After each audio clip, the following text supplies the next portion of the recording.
राधा माधव कुंज विहारी जय राधा माधव कुंज विहारी जय गोपीजन वल्लभ गिरिवरधारी यशोदानन्दन व्रज जन रञ्जन यमुना तीर वनचारी यमुना तीर वनचारी यमुना तीर वनचारी जय राधा माधव कुंज विहारी हरे कृष्ण कृष्ण कृष्ण हरे हरे हरे राम राम राम हरे हरे हरे कृष्ण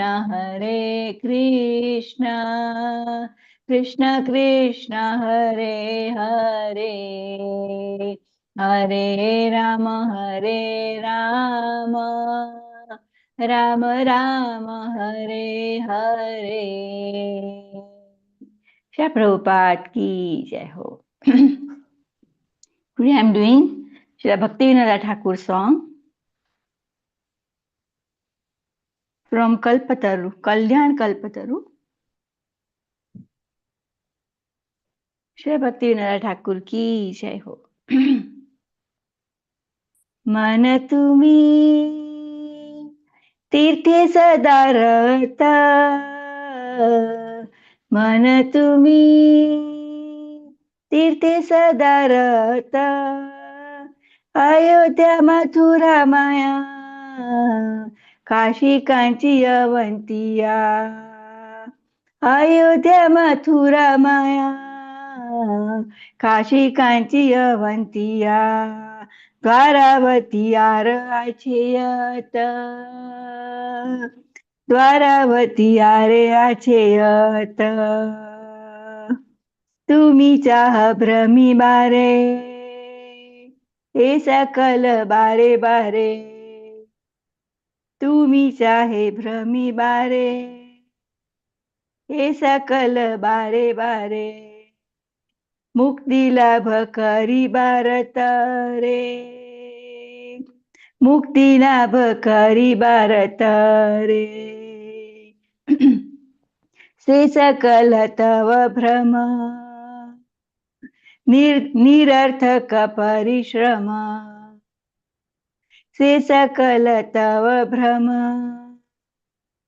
निरर्थक परिश्रम, चित्त स्थिर तीर्थे नाही करे, चित्त स्थिर तीर्थे नाही करे, तीर्थ फल साधु संग अंतरंग,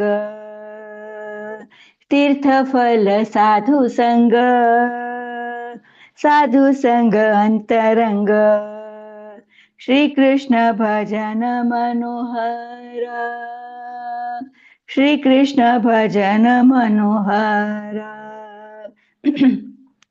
यथा साधु तथा तीर्थ स्थिर करी निज चित्त, यथा साधु तथा तीर्थ स्थिर करी निज चित्त, साधु संग कर निरंतर, साधु संग कर निरंतर, जे तीर्थे वैष्णव नाही से तीर्थे ते नाही जाई, जे तीर्थे वैष्णव नाही से तीर्थे ते नाही जाई, की लाभ हाटिया दूर देश,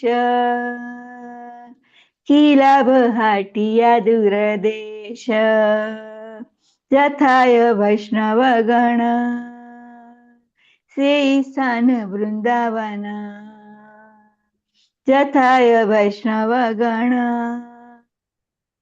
से स्थान वृंदावन, से स्थाने आनंद अशेष, से स्थाने आनंद अशेष, कृष्ण भक्ति जे स्थाने, मुक्तिदासी से खाने, कृष्ण भक्ति जे स्थाने, मुक्तिदासी से खाने, सलिल तथाय मंदाकिनी, सलिल तथाय मंदाकिनी, गिरि तथा गोवर्धन, भूमि तथा वृंदावन, गिरि तथा गोवर्धन, भूमि तथा वृंदावन, आविर्भूता आपनी आह्लादिनी, आविर्भूता आपनी आह्लादिनी, विनोद कहे छे भाई, रमिया की फल पाई, विनोद कहे छे भाई, रमिया की फल पाई, वैष्णव सेवन मोर व्रत, वैष्णव सेवन मोर व्रत, हरे कृष्ण कृष्ण कृष्ण हरे हरे, हरे राम राम राम हरे हरे। श्री प्रभुपाद की जय हो, श्री भक्ति विनोद ठाकुर की जय हो। हरे कृष्णा कृष्ण कृष्ण हरे हरे, हरे राम राम राम हरे हरे। मैं अर्थ पढ़ती हूँ स्वामिनी। हे मन, तुम सदा अयोध्या, मथुरा, हरिद्वार, काशी, कांचीपुरम, उज्जैन, द्वारका जैसे तीर्थ स्थलों की यात्रा करने के लिए उत्साहित हो। तुम इन स्थानों को पुनः पुनः भ्रमण, दर्शन, मुक्ति लाभ की आशा से करना चाहते हो। तीर्थ स्थानों का इस प्रकार से भ्रमण केवल भ्रम है तथा यथार्थ रूप से यह एक प्रकार का निरर्थक परिश्रम है। वास्तविकता यह है कि तीर्थ स्थानों का भ्रमण करने मात्र से मन स्थिर नहीं हो सकता। तीर्थ यात्रा का वास्तविक लाभ वहां निवास करने वाले उन्नत भक्तों का संग करने तथा उनके मार्गदर्शन में सर्वाधिक मनोहर श्री कृष्ण की आराधना करने में है। जहां भी भगवत भक्त वास करते हैं वह स्थान ही तीर्थ स्थल है। अतएव हे मन, निरंतर भक्तों के संग द्वारा तुम्हें स्थिर होना चाहिए। मैं उन तीर्थ स्थलों का दर्शन नहीं करना चाहता जहां वैष्णवों का वास न हो। दूरस्थ स्थानों तक पद यात्रा करने का क्या लाभ? जहां भी वैष्णव वास करे वह स्थान ही वृंदावन है। अतएव व्यक्ति ऐसे स्थान पर असीमित आनंद की अनुभूति कर सकता है। वह स्थान जहाँ कृष्ण भक्ति का अभ्यास होता है। मुक्ति वहां दासी की भांति निवास करती है तथा वहां का जल गंगा जल से अभिन्न होता है। पर्वत गोवर्धन पर्वत से अभिन्न होता है। भूमि श्री वृंदावन से अभिन्न होती है तथा भगवान की आह्लादिनी शक्ति, आनंद प्रदायिनी शक्ति निजी रूप से प्रकट होती है। श्री भक्ति विनोदा ठाकुर कहते हैं, हे भाई, तीर्थ स्थलों का भ्रमण करने का क्या लाभ? मेरा एकमात्र व्रत तो वैष्णव सेवा है। हरे कृष्णा कृष्ण कृष्ण हरे हरे, हरे राम राम हरे हरे। श्री भक्ति विनोद ठाकुर की जय हो, श्री प्रभुपाद की जय हो। हरे कृष्णा प्रभु जी, दंडवत प्रणाम। Thank you for so wonderful सेवा। दंडवत प्रणाम to all devotees. Very nice, Kirtan Mataji. Thank you. Thank you, Mataji. Thank you very much. I welcome all the devotees to the today's session. We will be studying Vindavasya lesson 20 today. But before I start, let me offer my obeisances to all the Vaishnavas, Chaitanya Mahaprabhu, the six Goswamis of Vrindavan, and offer my pranam mantras.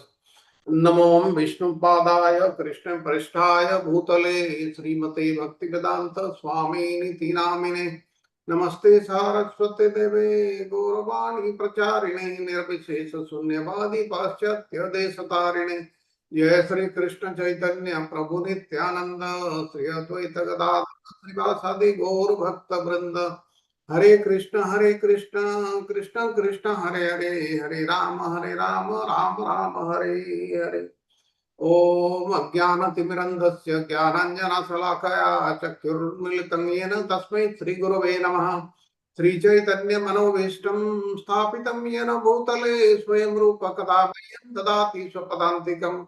Vandeham Shri Guru Shri Yutapadakamalam Shri Gurun Vaishnavancha Shri Rupam Sagrajatam Sagana Raghunathanvitam Tam To Jivam साद्वैतम सावधूतम परिजन सहितम कृष्ण चैतन्य देवम श्री राधा कृष्ण पादान सगन ललिता श्री विशाखान्वितम च हे कृष्ण करुणा सिंधु दीनबंधु जगतपते गोपेश गोपिका कांत राधा कांत नमस्तुते तप्त कांचन गौरंगी श्री राधे वृंदावनेश्वरी वृषभानुसुते देवी प्रणमामि हरिप्रिये वाञ्छा कल्पतरुभ्यश्च कृपा सिन्धुभ्य एव च पतितानां पावनेभ्यो वैष्णवेभ्यः नमो नमः. Now I will offer our obeisances to the Sambandha, Abhideya and Proyojana deities. पंचतत्वात्मकं कृष्णं भक्तरूपस्वरूपकं भक्तावतारं भक्ताख्यं नमामि भक्तशक्तिकं जयतां सुरतो पंगुर्मम मन्दमतिर्गति मत्सर्वस्व पदाम्बोजो राधा मदनमोहनो दिव्यात् बृन्दारण्य कल्पद्रुमा श्रीमद् रत्नांगर सिंहासन स्थितौ श्रीमद् राधा श्रील गोविंद देवौ प्रेष्ठालि सेव्यमानौ स्मरामि श्रीमान रासरसारंभी वंशीवटतटस्थित कर्सन वेणु स्वनिर्गोपीर गोपीनाथ श्रियस्तुनः श्री कृष्ण चैतन्य प्रभु नित्यानंद श्री अद्वैत गदाधर श्रीवासादि गौर भक्त वृंद. Now I will offer my obeisances to Sri Chaitanya Mahaprabhu and the six Goswamis of Vrindavan. नमो महावदन्याय कृष्ण प्रेम प्रदायते कृष्णाय कृष्ण चैतन्य नमने गौरोतिसे नमः. O most beneficent incarnation, you are Krishna himself appearing as Sri Krishna Chaitanya Mahaprabhu. You have assumed the golden color of Srimati Radharani and you are widely distributing pure love of Krishna. We offer our respectful obeisances unto you. Krishna Varnam Tisa Krishnam Sangopangostra Parsadam Yagge Sankirtana Praye Rejayanti Sumedasa. In the age of Kali, intelligent persons perform congregational chanting to worship the incarnation of Godhead who constantly sings the names of Krishna. Although his complexion is not blackish, he is Krishna himself. He is accompanied by his associates, servants, weapons, and confidential companions. नाना शास्त्र विचारण के निपुणौ सद्धर्म संस्थापकौ लोकानां हितकारिणौ त्रिभुवने मान्य शरण्याकरौ राधा कृष्ण पदारविंद भजनान आनंदेन मत्तालिकौ वंदे रूप सनातन रघुजुगौ श्रीजीव गोपालकौ. I offer my respectful obeisances unto the six Goswamis of Vrindavana, namely Sri Rupa Goswami, Sri Sanatana Goswami, Sri Raghunath Bhatta Goswami, Sri Raghunath Das Goswami, Sri Jiva Goswami, and Sri Gopala Bhatta Goswami, who are very expert in scrutinizingly studying all the revealed scriptures with the aim of establishing eternal religious principles for the benefit of all human beings. Thus, they are honored all over the three worlds and they are worth taking shelter of because they are absorbed in the mood of the gopis and are engaged in the transcendental loving service of the divine couple Sri Radha and Krishna. Om Namo Bhagavate Vasudevaya Namo Bhagavate Vasudevaya Namo Bhagavate Vasudevaya Narayanam Namaskritya Naram Chaiva Narottamam Devim Saraswatim Vyasam Tato Jayamudiret नष्टप्रायेषु अभद्रेषु नित्यं भागवत सेवया भगवती उत्तम श्लोके भक्तिर्भवति नैष्ठिकी. हरे कृष्ण कृष्ण कृष्ण हरे हरे हरे राम राम राम हरे हरे. हरे कृष्ण कृष्ण कृष्ण हरे हरे हरे राम राम राम हरे हरे. हरे कृष्ण कृष्ण कृष्ण हरे हरे हरे राम राम राम हरे हरे. Once again, I welcome all the devotees to the today's session. We will be starting with lesson 20 of Govinda Vasya. But before that, let us recap what we learned in the last session. Hare Krishna, Prabhuji, Dandavat Pranam. Hare Krishna to all devotees. So, in lesson 19, Prasad Prabhuji very beautifully covered the Adhikarana, which is that the abode of heaven is none other than the Supreme Personality of Godhead. So, he covered 7 sutras, which are from the third quarter, the third pada of chapter 1. So, let us see these sutras. So, first we will see the Vishaya, Samshaya, Purvapaksha and Siddhanta of these 7 sutras, and then we will go one by one into individual sutra. So, what was the Vishaya of these sutras in the last class, if anybody remembers? Excuse me. The Yes, Supreme Mataji, Hare Personality Krishna. God, abode the of heaven. Supreme Personality God Krishna is the abode of heaven. Yeah. The abode of heaven, that is not just earth, but beyond earth, beyond the material existence, whatever is existing, the supreme existence, the complete existence is none other than the Supreme Personality of Godhead, and no other entity other than him. So that is the Vishaya. So what stops us, or what is the hindrance of due to what we can't accept this, that Supreme Personality of Godhead is the abode? Now in this like these sutras, they cover topics like themes like existential vulnerability, role of thesis, divine control, and God's existence. So, what are these? What is the vulnerability of the existence that does not allow us to see Supreme Personality of Godhead as the highest existence? Yes, Pranataji, Hare Krishna. Yes, Raksha Yes, Mataji. we are Dandavat in the Pranam. material world. We bound by the condition.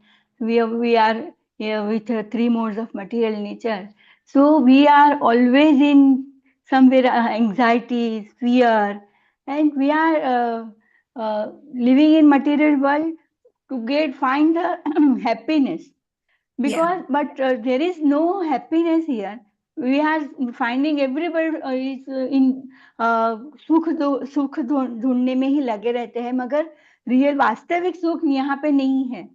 वास्तविक सुख जो है वो समझने में है कि हमारे से भगवान का हमसे ऊपर है और हमें उनकी सेवा करनी चाहिए, वो मालूम नहीं है. इसीलिए यहाँ पे हम वॉन्डर करते रहते हैं. yeah. So हम समझ नहीं पाते हैं कि सुख कहाँ मिलेगा.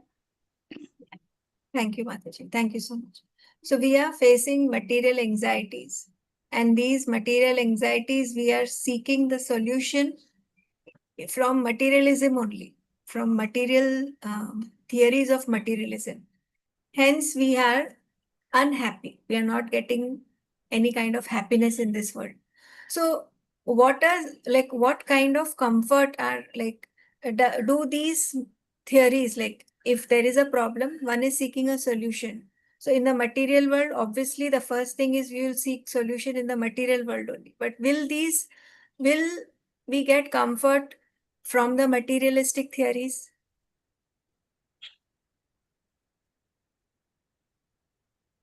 Hare No, Krishna. Mataji.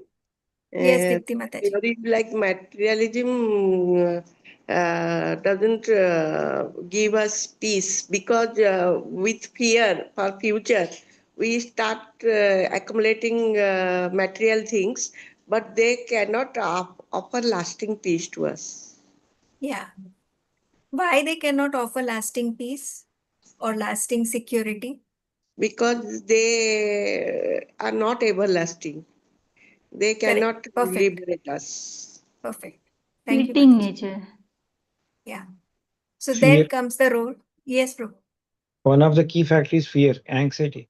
Because I have Yeah. something and I have a fear that like I may have it or not tomorrow. Yeah. Because something that will not last. we That are will not in last. that and we are pursuing that. So we will always be fearful. Yes, Prabhu. Thank you so much. So then what, what role is there of divine? How does it control? How does it lead one out of this world of Dukhalaya?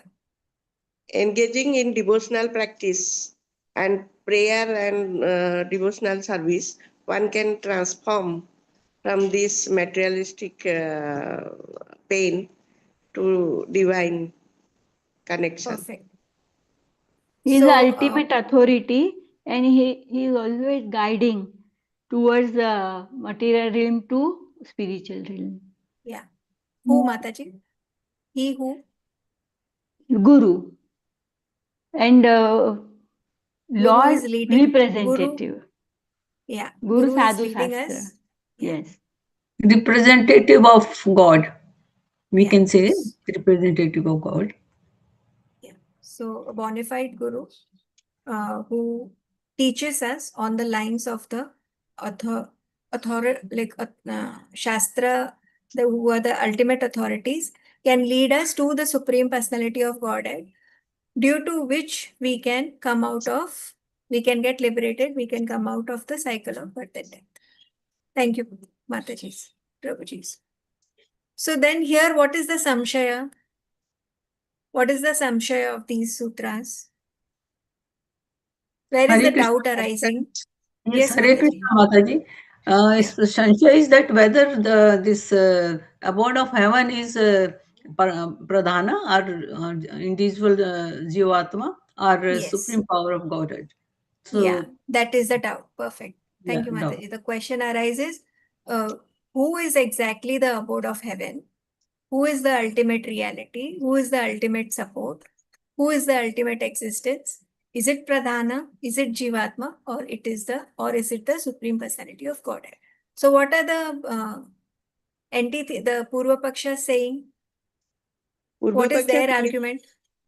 Purva Yes. Paksha argue that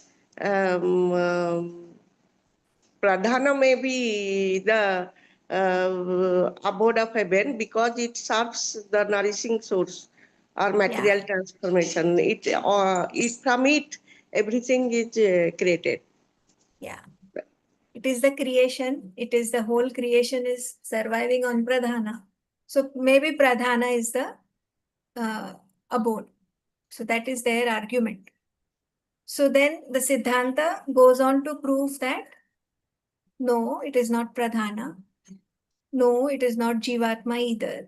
It is the Supreme Personality of Godhead. It is the abode of heaven. What was the definition that of abode that Prabhuji very clarified in his class? What was the definition of abode that he mentioned to understand this particular sutra? Is the basic requirement.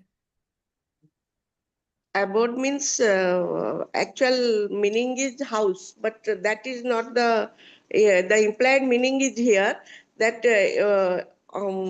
support, maximum, ultimate support from whom we get. Yeah. Yeah. On top of that support word, we can even think of a shelter. What is the ultimate shelter? Ultimate Yes. shelter.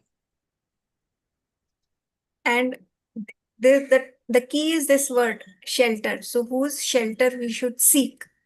So the highest shelter comes from the Supreme Personality.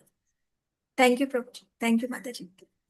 So then here we see the sutras are like this particular sutra, which is number 1, is being supported by the following sutras. Like the first sutra, which says that the abode of heaven is Supreme Personality of Godhead. The following sutras 2 to 7 go on to prove this point, go on to support this particular sutra. Okay, so it highlights the principles, which is who is the divine controller, then what is the nature of material world, then the self-realization or devotion role of devotional service, and how the other theories are not in, they do not come into the picture, how they what drawbacks they have, and what is the consequences of going against this particular Siddhanta. That is mentioned over here. So we just saw who is the divine controller according to the Shastra, according to Bhagavad Gita. Supreme Personality of Godhead is the divine controller, because in Bhagavad Gita he has mentioned that I am Aham Kalosmi, time I am, and I am the destroyer of the world. So he Destroyer. creates, manages, and destroys the world, and so he is the supreme controller. His sovereignty supports this. Yes, perfect. So Bhagavad Gita is supporting, the Shastra is supporting this. The divine controller is the Supreme Personality of Godhead. Why he is the Supreme Personality of Godhead? Because what is the nature of material world? What is the nature of material world? Fleeting. Fleeting. It is today it is there, tomorrow it won't be there. After that there will be another world. So Correct. it is always changing. It's always changing, transforming. And how do we get this understanding? Through what do we from where do we get this knowledge? Transcendental knowledge. Once we have From where? transcendental knowledge, by by From गुरु साधु शास्त्र से जब हमें मालूम पड़ता Shastras. है, yes, Scriptures scripture as authority. Yeah. So scriptures, authentic scriptures refute all the speculative philosophies and prove that this is the ultimate truth. And what are the consequences if we do not follow this particular Suffering. thing? Suffering. We will be Suffering. forever here Suffering. only into the Dukkhalaya. So let us go get into this particular sutra number 1, which says that, what is it saying? The abode of heaven and earth is none other than Supreme Personality of Godhead. So which particular Upanishad is supporting this? Mundak Upanishad, Sutra number 2.2.5. What is Specifically, this? Yes, Mataji, can you just elaborate on that sutra, on this Upanishad, this it 2 says to that 5? Amritasya Setu means highlights that he alone enables liberation. Supreme Personality of Godhead can give us liberation, and it is a bridge. He is a bridge. He acts like a bridge for to cross this cycle of birth and death. Yes. So this world is not the ultimate reality. Beyond this world, there is a supreme reality, and the person who the entity who enables the Jivatma to cross this cycle of birth and death, that is samsara, who serves as the bridge, is the Supreme Personality of Godhead. So that is mentioned in Mandukya Upanishad very clear. Okay, so sutra number 2. Who are able to who are able to come out of this material world? Anybody else would want to answer other than Dipti Mataji and Liberated Raksha soul. Mataji? Yes. Liberated souls Liberated souls, they are able to come out of this. come out of the samsara. They are able to come out of they are able to transcend the material realm. Yes. Okay, so what does this, which Upanishad backs this? Which Upanishad is stating that? Mundak Upanishad. Yeah, again, Mundak Upanishad is saying, what is it saying in 3.1.3? How do we get rid of the past karmic reactions? The person who recognize Supreme Personality of Godhead become free from this past karmic accounts, and they attain liberations. Yeah. We So should for that we worship have Krishna. Yes. So this golden colored Supreme Personality of Godhead is none other than our Lord Krishna, whose worship and devotion to whom we will be able to come out of the material realm. Okay, so then we proceed to the other sutra, which is sutra number 3. What is sutra number 3 stating? The abode of heaven and earth here is not the pradhana because there is no word appropriate to it in this passage. जो यहाँ पे बताया गया है वो suitable नहीं है, तो वो प्रधान और अर्थ नहीं हो सकते. So they're removing all the possibilities. First is Supreme Personality of Godhead is the abode of heaven. Then why it is the abode of heaven? Because the liberated souls have reached Supreme Personality of Lordhead. So No scripture yes. is supporting Pradhana. Okay, he is a supreme. Okay. Yeah, and there is so much discussed last week on what is that Pradhana. It cannot nourish. Pradhana does not give the liberation. Yeah, it cannot nourish as well. Why it cannot give liberation? Because it is a material, and only Lord is that quality because he is beyond all three modes of nature.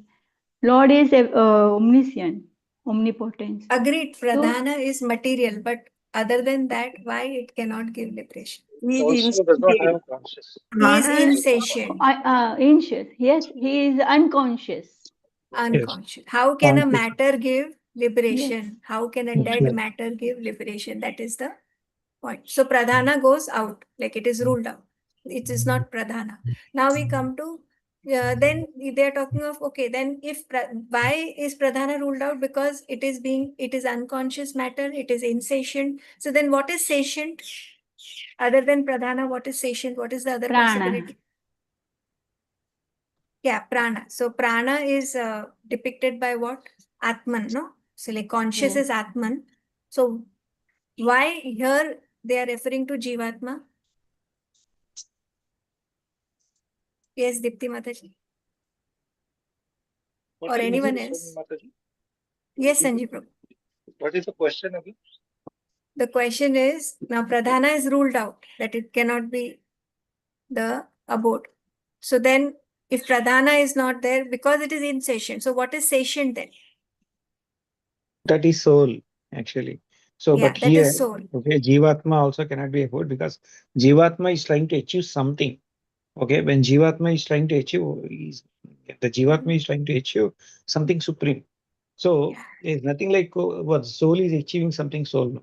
It doesn't make any sense. That is where it's completely discarded.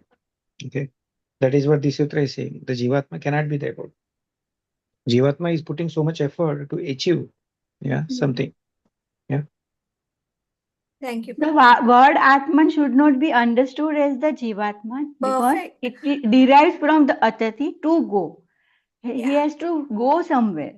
Yes. So it cannot be the Supreme Personality of Godhead, God of heaven. So here Atma refers to two entities. One is the person that is highest, and the other like the person who's controlling, and the other entity is the person who's being controlled. So there are two entities. One, reaching the destination is one point, and going to the person who's going towards the destination, that is another entity. So one is Paramatma, other is Jivatma. So because we are now ruled out that Pradhana is insatient. What is satient? Then Jivatma is satient. So can he be the Supreme Personality of Lordhead? No, it cannot be because it is dependent on the higher consciousness. So we are a lower consciousness. So what does Shvetavtara Upanishad describe Jivatma as like? What is the size of the consciousness that Jivatma has? 1/10,000. It is smaller and 10,000th part of hair. Yeah. 1/10,000 the size of hair upper point. Not 1/10,000 of not hair, but tip of the hair. Tip of the hair. Tip of the upper point. Tip. Yeah. So that much, just my very teeny, mini, minute, not even like such a tiny thing is controlling the whole body. So So that much we cannot able to see also. Yeah, that much of consciousness is controlling the whole body. Okay, so the soul is, its nature is very, very atomic. One minute. Let me interject here. The soul, to say is controlling the body, is not really actually right. No, it's giving consciousness to the dead Yeah, matter. it gives consciousness, but it doesn't have its own power. The power comes from Paramatman. From the higher. Paramatman's let it gives. That later GB verses sutras that will confirm that it's the Paramatman that, because Jivatma is dependent on Paramatman for that to have that kind of function role. Yeah. So something which is not that clear, we should not make a straightforward statement like that. That's what I'm saying. Yeah. Jivatman is generally it is believed that people think that it's the symptomatic presence of consciousness. Soul is the Jivatma, but that later GB verse sutras, as I told just now, it makes it clear that even there also Jivatma is not totally independent. If Paramatma is not there, Jivatma cannot function. हमारे शरीर के अंदर जो चल रहा है वो कुछ कभी भी हमें मालूम नहीं पड़ रहा है. There are so many things inside our body, we cannot able to understand anything. No, so the consciousness is like the Atman, the consciousness which is so minute, is not controlling the body, but it makes the dead matter alive. Like it makes it run. No, or it all makes these it things you are function. saying is right, but that power, that control, that thing comes from, if Paramatma is there, then only. Yeah. Yes, but I am talking in context of how minute it is, but being such minute also. Yeah, sure. Yeah, not in that other context. Okay. Sorry. Okay. So now we come to to understand that we have to, why Jivatma cannot be the abode. We have to know the difference between Jivatma and Paramatma. And once we know the difference, then only we can go by that Supreme Personality of Godhead is the abode of earth and heaven. So why, how it is different? What you call is the analogy is given.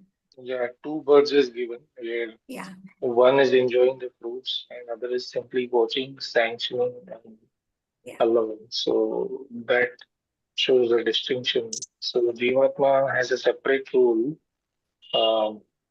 and so these are two distinct and not same entities. One is dependent, other is totally independent. One is dependent, other on the other. On the other, yes. उपद्रष्टा Hanumanta च भर्ता भोक्ता महेश्वर परमात्मेति चाप्युक्तो देहिस्मिन् पुरुषः परः. One is enjoying and other one is sanctioning, as you said. And this example of the two birds, exactly same example, it is also there in another Upanishad. Which is Svetashvatara Upanishad. Svetashvatara Upanishad also has the same kind of information. Yes, Prabhupada. These two Upanishad, Mandukya and Shvetashvatara Upanishad, give the same and this. This is not Mandukya, this is Mundaka. Mundaka. There is one Mundaka Upanishad, there is one Mandukya Upanishad also. Oh, okay. I didn't know. All right. So then we go ahead to the following sutra, which is 6, which Prabhuji, says... Manduk is also the Rishi, na, Prabhuji? Yes, Manduk. Okay. Manduka actually means Sanskrit, it means that frog, Yes.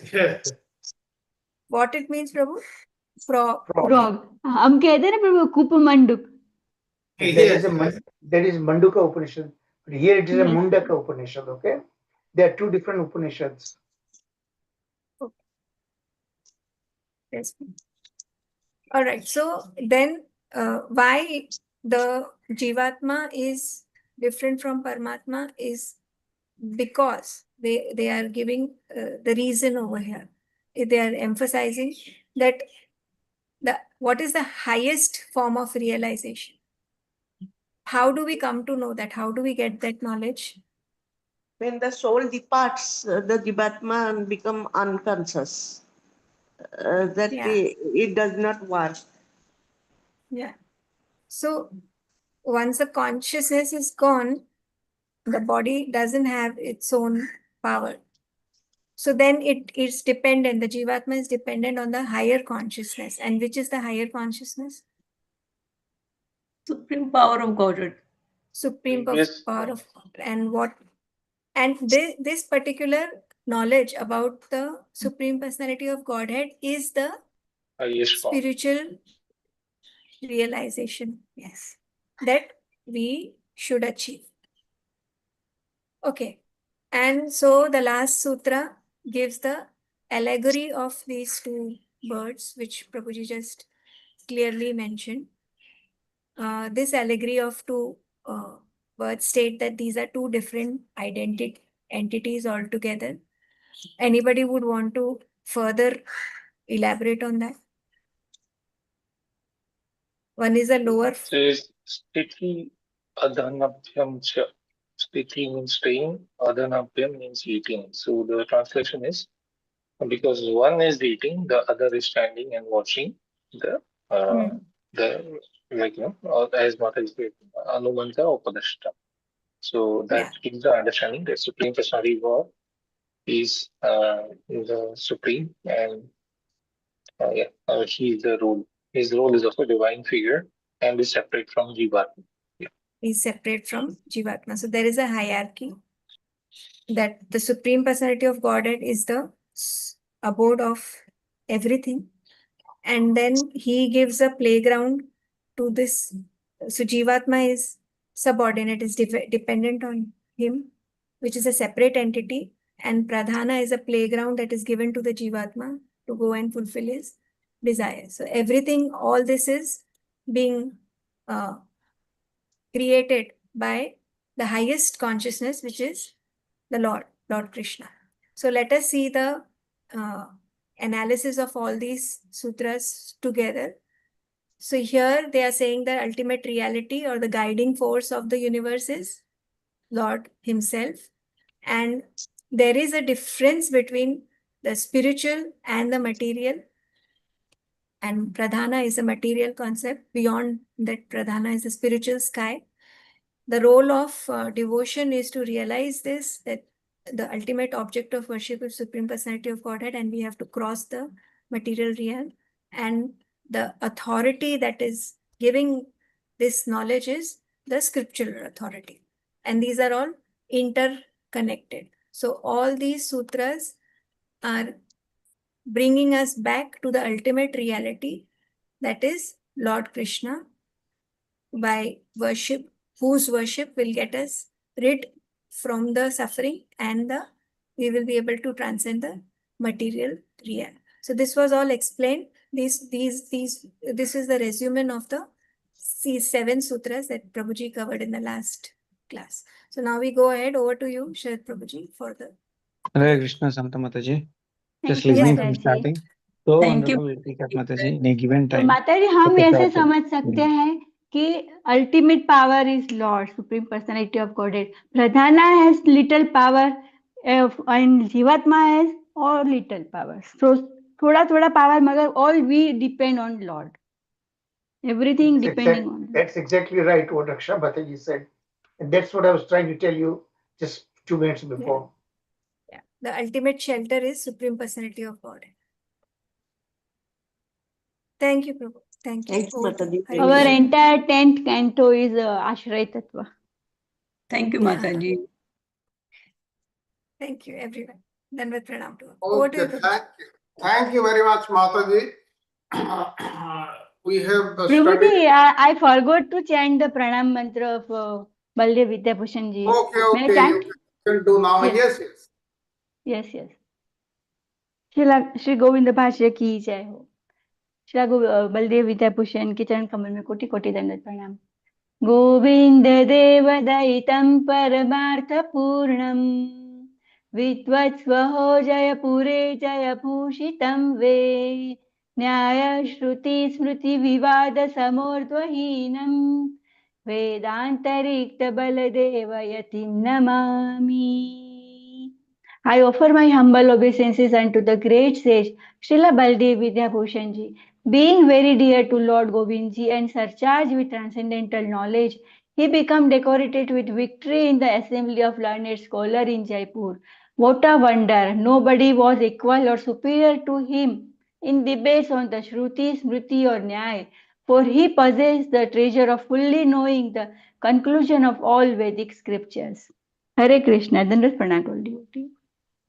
Thank you, Mataji. Thank you very much. Then we'll start today's lesson. That is lesson 20. In the PPT, 20 and 21, they are given together. And from the break time onwards, that is till the verses or the sutras 8 and 9, that is 20, and thereafter it is 21. Before I start the class, there is one request I have from my side. Anybody who is answering any question or saying something, please switch on your video so that we know who is speaking, but we are able to see. Let us have personal communication rather That's the than. problem, Sarath Prabhuji. That's the problem. And I also kind of Prabhuji, I'm so sorry, I feel but uneasy about it. Because Prabhuji, it's मेरा too early. ऐसा होता है. Yeah, just wait. Because for some of them it's too early, and they don't want to disturb the rest of the family. You know. If it is possible, I am saying. In Yeah. case So it is possible. I'm kind of very, very uneasy about it. You know. I mean, because the person who is giving a class, and if you cannot see the face of that person, it's kind of not really feeling very comfortable, you know. I mean, person has to be there on the video screen, you know. So I don't know. I don't know how to Prabhuji, solve that issue, you know. yes, Prabhuji. Prabhuji, every time I want to show the video, but whenever I open my video, my call drop हो जाता है, Prabhuji. Every time, so many time I have tried, but every time it happens. That is understandable. The internet, the issue, that is I don't know, understandable. Prabhuji. Every time it happens. But you must have understood what is the point, and please take action if it is possible. Okay, then Yes, Prabhuji. we'll start with today's class. Now, today we'll be studying lesson 20. Lesson 20 and 21, they comprise of the sutras 8 to 12. But in lesson 20, we'll be studying only two sutras, 8 and 9 today. Now, 8 and 9, this lesson 20, we will be studying Adhikarana 2. And what is Adhikarana 2? In very brief, the fullness in Supreme Personality of Godhead. We'll see each word of it and in very great detail, because we'll be discussing about only two sutras. And in the next class, we'll see in lesson 21, Adhikarana 3, the sutras 10 to 12. And there it says the Akshara refers to Supreme Personality of Godhead. So let us start with lesson 20. Let me go to the next slide. Adhikarana 2, Sutras 1.3.8 and 9. The fullness in Supreme Personality of Godhead. The concept of Bhuma from the Upanishads. Okay, these things we'll see in much greater detail. Just wait a while. Now, the essence of the Upanishads. The Upanishads compiled by Vyasadeva. Vyasadeva did not write the Upanishads. He only compiled. Why we are saying this? Because they were existing. They are existing from time immemorial. Vyasadeva, he comes from time to time and compiles them as per the requirement of the age. Now the Upanishads compiled by Vyasadeva distill the core teachings of the Vedas. Now, what are these Upanishads? These Upanishads, they form the final part of the Vedas. And what does the word Upanishad means? Upa means near, that is sitting near. That means the Guru is giving a tutorial to his disciples who would traditionally sit at his feet. And the Upanishads are the philosophical texts which delineate some of the key concepts which is there in our culture, in Hinduism. Basically, the notion of the soul, reincarnation, karma, Brahman, liberation, all these things. And the Upanishads are sometimes considered the beginning of direct spiritual instruction within the Vedas. You can say these are the essence of the Vedas, and we are studying that. Now, for contemporary seekers who are faced with a multitude of spiritual texts and interpretations, this distilled essence offers a clear and trustworthy foundation. What I said, these Upanishads, they are the gist of the Vedic literature, of the Vedas, and they are totally trustworthy.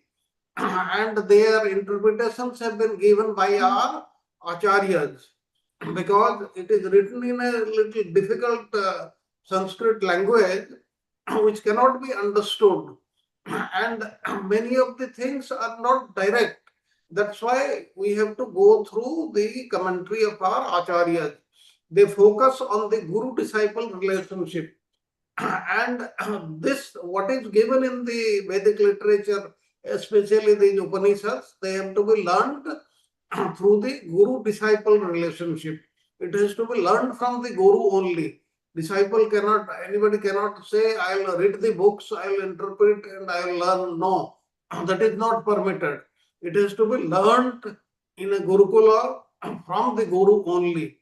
A relationship for spiritual enlightenment, highlighting the enduring importance of direct guidance on the path to understand. If we want to understand, it has to be learned directly from the Guru. That is direct guidance. Actually, this is from Guru Parampara. Guru Parampara. This is a Jnana portion of the Vedas, you know. Yes. So it should be coming all the way, coming from straight from Krishna, you know. Yes. The Guru Parampara, without any kind of adulteration of any one single individual. Thank you, Prabhuji. Then inquiry into Brahman. What precisely is Bhuma? Now, this will be talking about, explaining in very great detail, because this is the subject matter of these two verses, 8 and 9.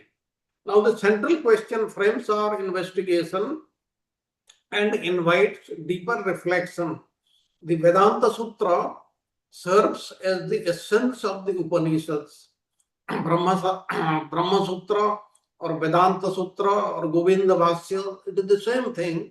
It serves as the essence of the Upanishads, emphasizing the necessity of approaching a self-realized Guru to grasp the profound truths of Brahman, Guru in the disciplic succession.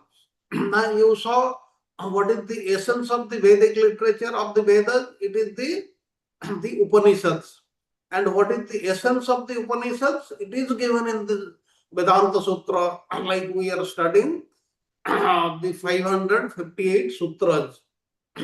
If we understand these 558 sutras, then we would have understood the complete Vedic literature, emphasizing the necessity of approaching a self-realized Guru. not any guru, but one who is self-realized to grasp the profound truths of Brahman, means the Supreme Lord. And the initial inquiry signals the start of this journey. The first one was Athoto Brahma Jigyasa, the first one we have learned in very great detail. We have to ask, what is this Brahma? Jigyasa means inquiry. Now the mystery and protection, the enigmatic nature of the Upanishadic text, these are very, they have got a very profound knowledge in them, very deep philosophy in them. And that's why it is said, enigmatic nature of Upanishadic text encourage students to seek qualified guidance because they are in such difficult language and such deep philosophy is there. It has to be taught by a guru in the disciplic succession, and there is no other way.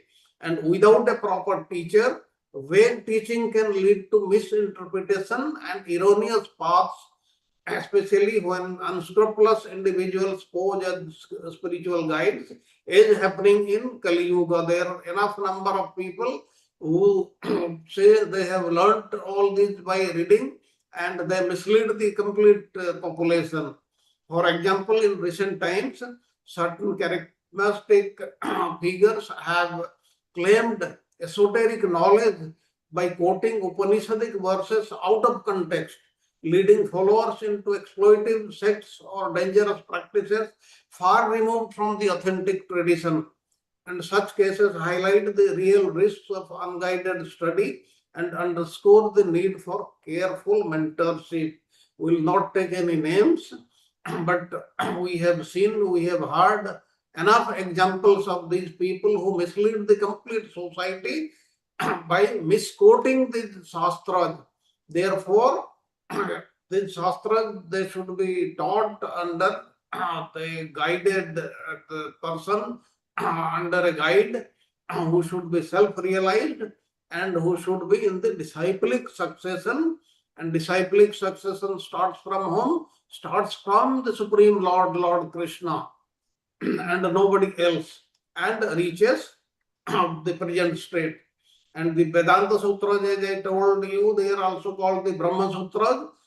They are an attempt by Vyasadeva. Vyasadeva, his name is also Badrayana, to systematize the teachings of the Upanishads. That's why he compiled this Vedanta Sutra. Okay, we go to the next slide. The spiritual journey is illustrated in the dialogue between Narada and Sanat Kumara reveals essential stages in understanding the supreme truth and realizing supreme personality of Godhead. The complete dialogue will go through that between Narada and Sanat Kumara. Now, recognizing the quest, like Narada, seekers often feel a longing for deeper meaning, prompting their spiritual exploration. Now, the qualification of a student is to ask the spiritual master or the teacher by questions, various questions. And Okay, 1 minute. Let me add here. Yes, I yes. think we all know how self-realized Narada Muni is there, right? We all know that he is the direct associate of the Supreme Lord. But he too felt the need to really receive guidance from an even higher personality. These are four Kumaras. And why? Because four Kumaras are the Jnana expansions of the Supreme Lord, Jnana Avtara, you know. Four Kumaras are known to be the Jnana expansions of the Supreme Lord. So you have to understand in the previous slide that you saw, there's a very heavy emphasis on listening this Upanishadic knowledge, Jnana, from a really self-realized souls who coming from this Guru Parampara, whose source is the Supreme Lord. And here Vyasadeva also remember he is the expansion of Lord Narayana. So all these different things that I quoted here is straightway taking points from Govinda Bhashya, and Govinda Bhashya, remember who has dictated Govinda Bhashya? Lord Govinda, right? And Govinda is Krishna. So that is the most authoritative interpretation of Sri Vyasadev's sutras, Okay, Haribol. Thank you, Prabhuji. Thank you very much. Like what Prabhuji said, Narada is son of Brahma, and he knows everything. And he is the spiritual master of Vyasadeva. Still, he is seeking knowledge from the Kumaras. Like we also see Lord Shiva. Lord Shiva is in such an exalted position. He is not the Supreme Lord, but he is almost equal to the Supreme Lord.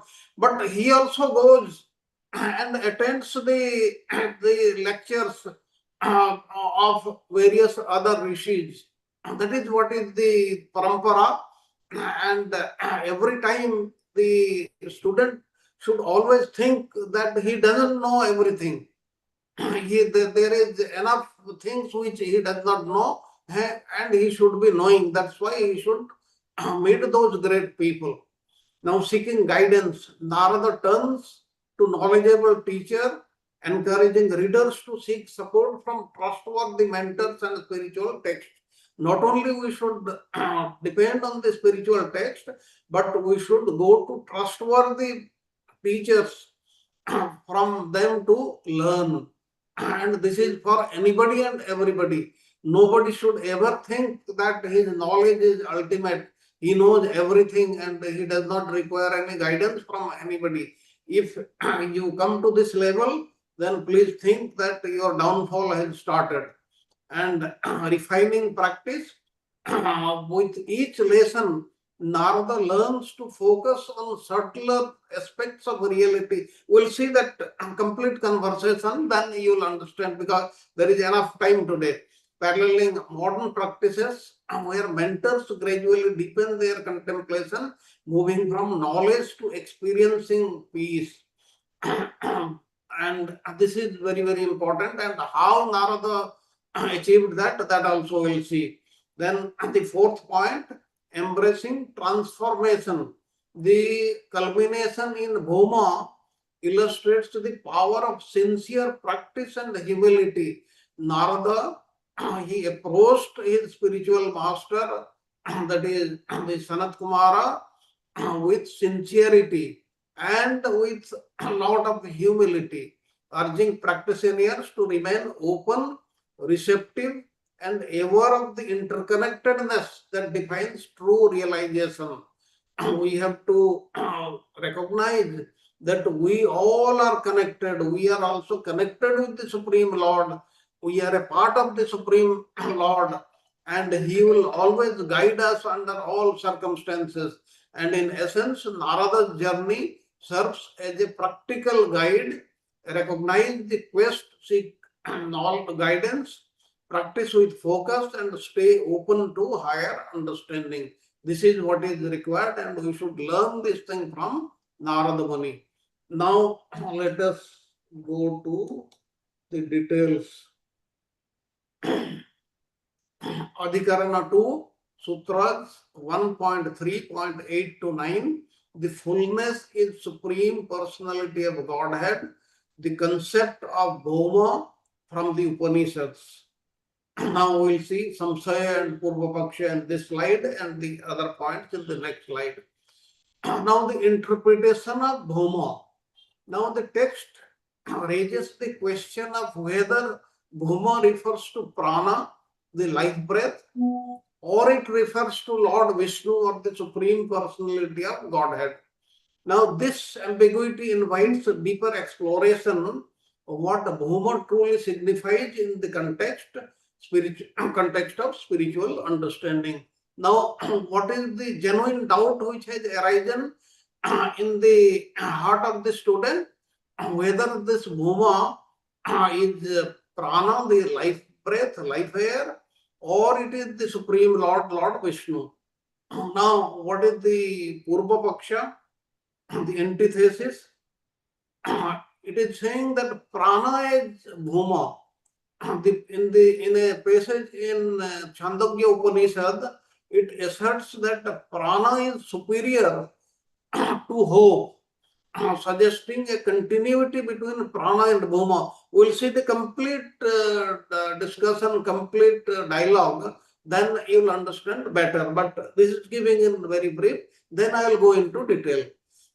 Prana is bhuma. In the previous passage, that is Chandogya Upanishad 7:15:1, asserts that prana is superior to hope, suggesting a continuity between prana and bhuma. There is a continuity between prana and bhuma. And the interpretation posits that bhuma refers to Jivatman, which is encapsulated in breath and consciousness. This prana is there in the Jivatman, and that's why prana is bhuma. Now, understanding bliss. The Upanishad state that achieving bhuma leads to bliss, aligning with experience of deep sleep in which the Jivatman is in a state of union with its essence. However, while both states involve the cessation of worldly disturbances during deep sleep, the bliss of deep sleep is temporary and unconscious, whereas the bliss of moksha is permanent, conscious, and rooted in full realization of the self. It is Remember, talking. self is the S is capital, right? Jivatma is S is small, small s. When it's capital, means it's the Supreme Lord. Yes. And this contrast helps clarify that the bhuma transcends the fleeting absorption of sleep and points instead to the abiding fulfillment of ultimate knowledge. And this interpretation reinforces the idea that the bhuma represents Atman's, the Jivatman's experience rather than external personality. And after the last, the next slide, I'll go into very great detail. Major portion of today's class will be on that.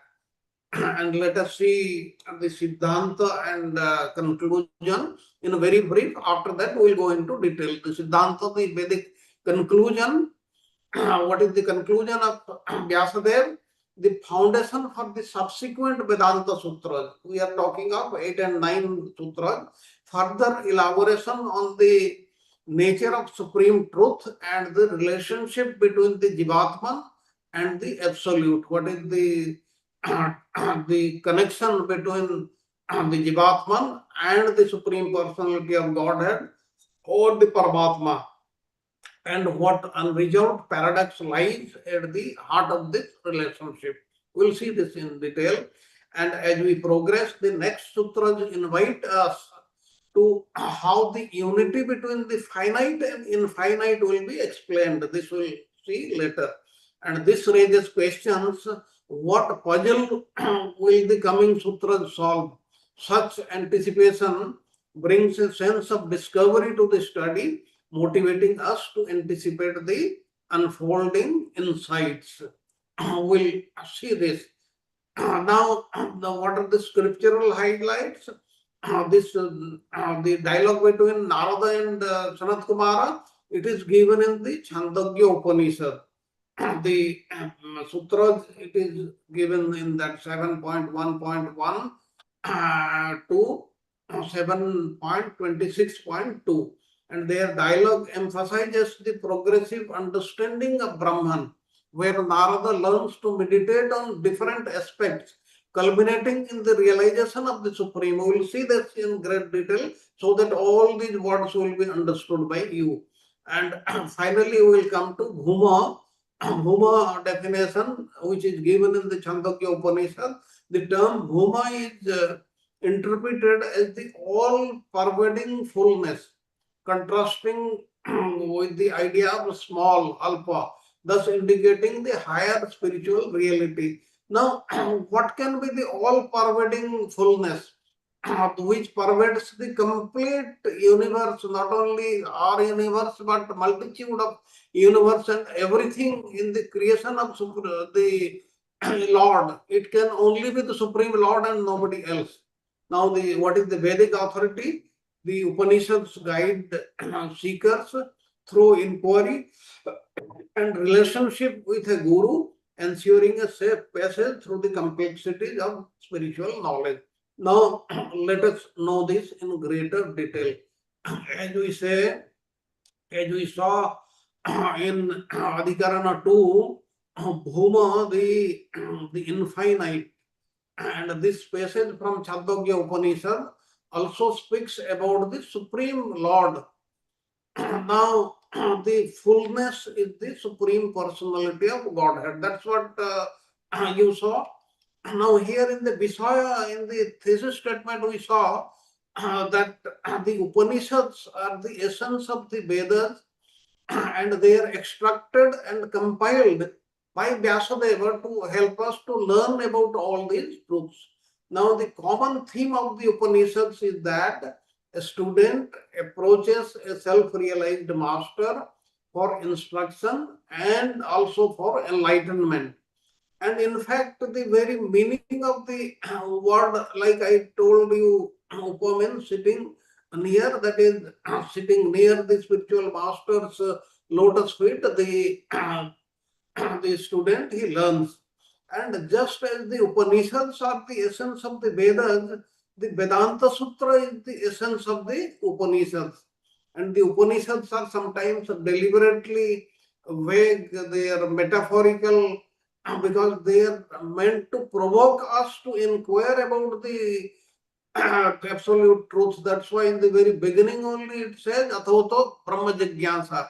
Therefore, we have to go to a qualified source, and Vedanta Sutra is that important. Now, therefore, we should study the Vedanta Sutra under the guidance of a self-realized soul. That's what I told you. And this Upanishadic writing is deliberately mysterious to stimulate this inquiry. That's why it is written like this. And the conditioned soul is already too much under the influence of the material body and mind. And when a so-called spiritual teacher offers an easy path based on the material body, it seems very, very attractive because the body is something familiar and well understood. And other false teachers, they portray the spiritual path as a matter of abstract knowledge alone, which is not correct. They hint at a shortcut to enlightenment based on some tricky mental judgment, and that is to earn money and earn fame and like this. Therefore, they are totally useless people. And the act of spiritual path has a number of well-known stages where the absolute truth is realized progressively by culminating in direct realization of the complete Supreme Personality of Godhead Himself. And here we'll be learning from this dialogue between Narada Muni and Sanat Kumara. It explains this path beginning with meditation on the holy name of the Lord as given in all the scriptures. Now let us see what is given in the Chandogya Upanishad, all the sutras which I told you. Now Narada Muni, he approached Sanat Kumara, he said that please teach me. Now then, hearing this, Sanat Kumara, he asked, first tell me what you already know. I'll tell you beyond that.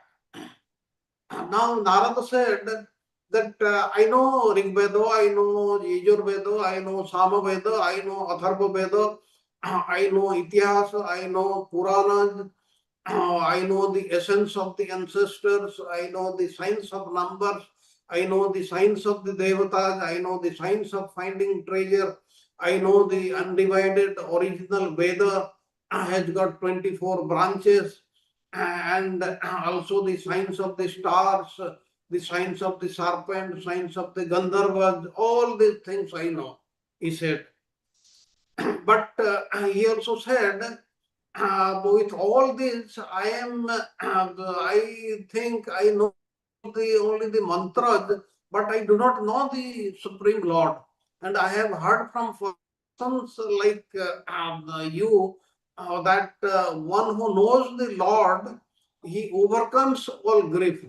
And my grief has not been overcome. That's why I still think I do not know everything. See how he is realizing. That's why he said, I am in grief. Therefore, please tell me more about this. Whatever you have read is verily only the name of the Lord. That's what he said. And the name of the Lord is the presiding deity of Rig Veda, Yajur Veda, Sama Veda, Atharva Veda, and the Puranas and Itihasa. And all these are verily name only. And meditate on Brahman in the name. That's what he said. And he also, he who meditates on Brahman in name, he gets freedom of movement throughout all the regions of the universe. And then Narada inquired, is there something better than name? Then Sanat Kumar said, yes, there is something better than name. Then he said, please tell this to me. Then the dialogue carries on. He said, Sanat Kumar said, speech is better than name. Now speech makes us understand all the Vedas, all the Vedas, Itihasa, Purana, everything. And therefore meditate on Brahman in speech. Then Narada inquired, is there something better than speech? Sanat Kumara said, yes, there is something better than speech. Then Narada said, please tell this to me. Now Sanat Kumara said, mind is higher than speech.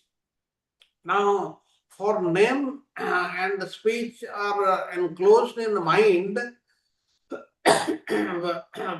mind is higher.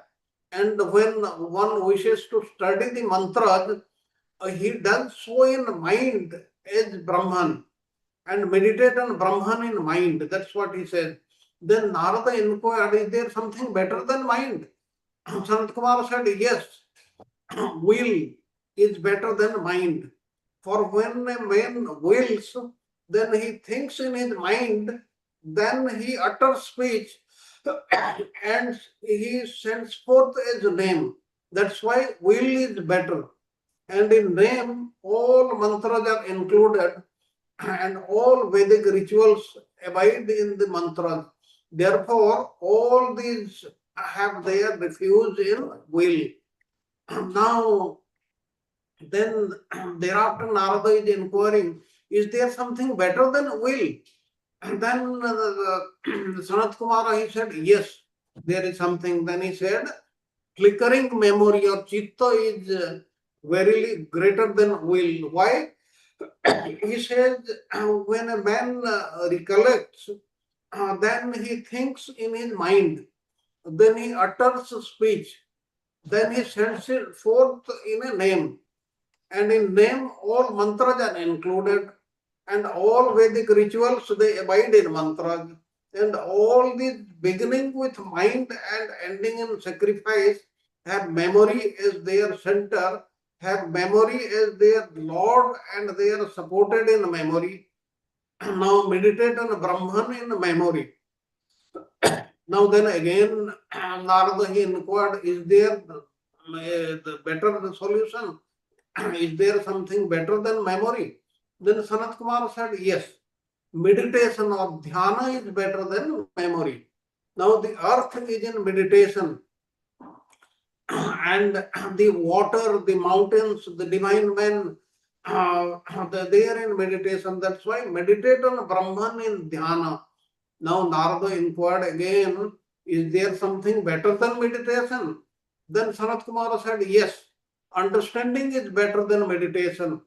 He said that through understanding, one understands the four Vedas and the Itihasas and the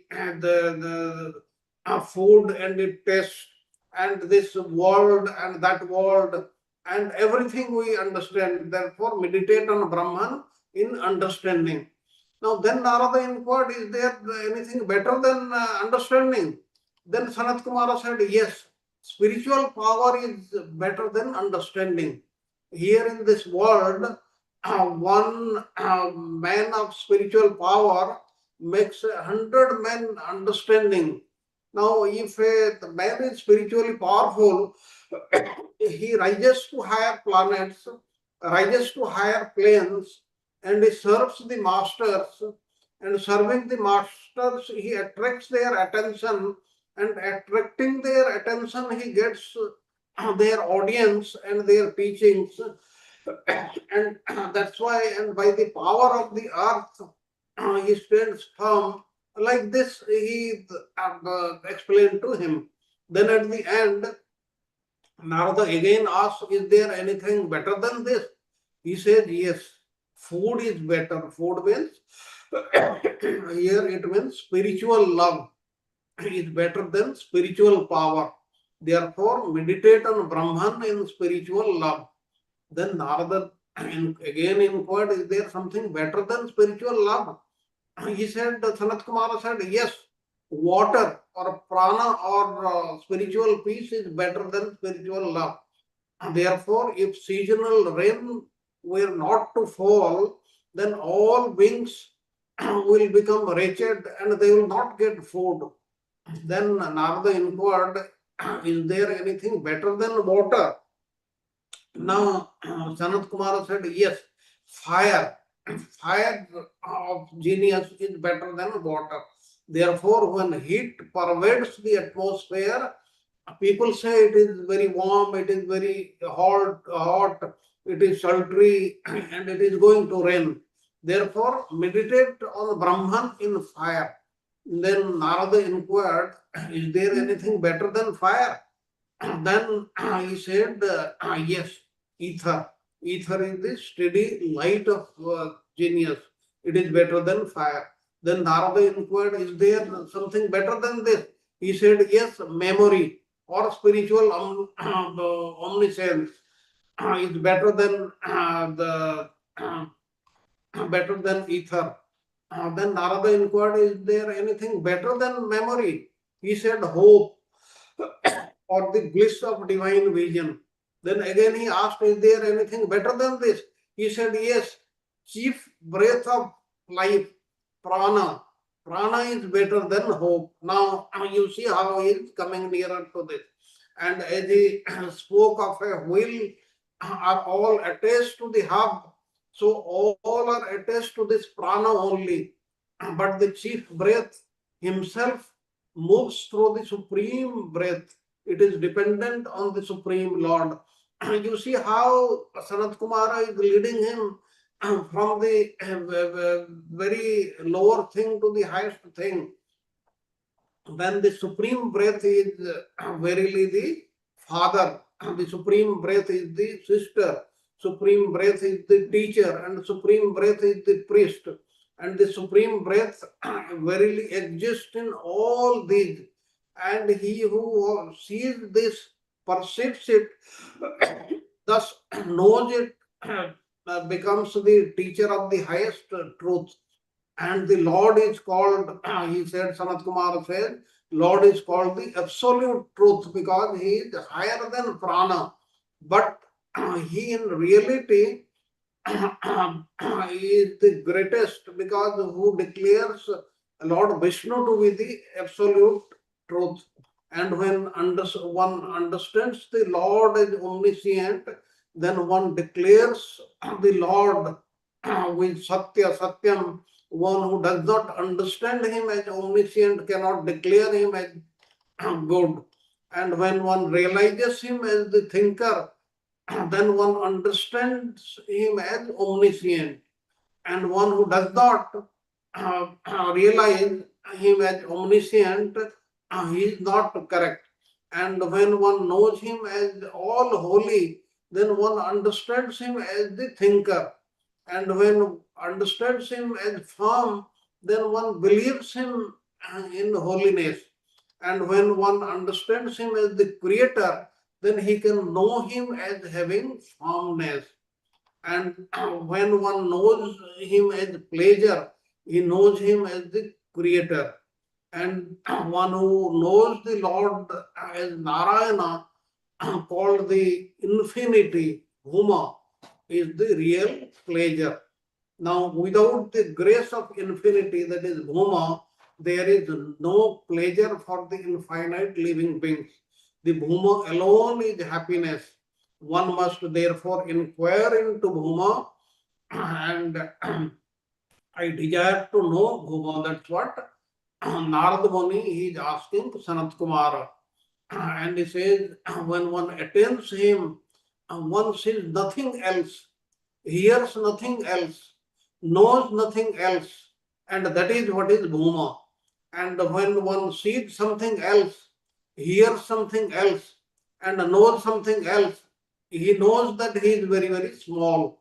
And he who is the Bhuma, he is verily immortal. But what is limited and what is mortal? In what does this Bhuma rest? Narad Muni asking this question to Sanat Kumara, in his own glory or perhaps not even there. Now in this world, he says, the cows, the horses, the elephants, the slaves, the gold, there are various things. They are said to be glorious. But I do not mean this glory, Sanat Kumara said. And he said, I mean something different. He said, Bhuma is he who is below, who is above, who is on the left, who is on the right, and who is full, full in all respects. And now the teaching regarding him, I see him everywhere. And next, he follows the teaching regarding the Supreme Lord, the Supreme Personality of Godhead as the Atman.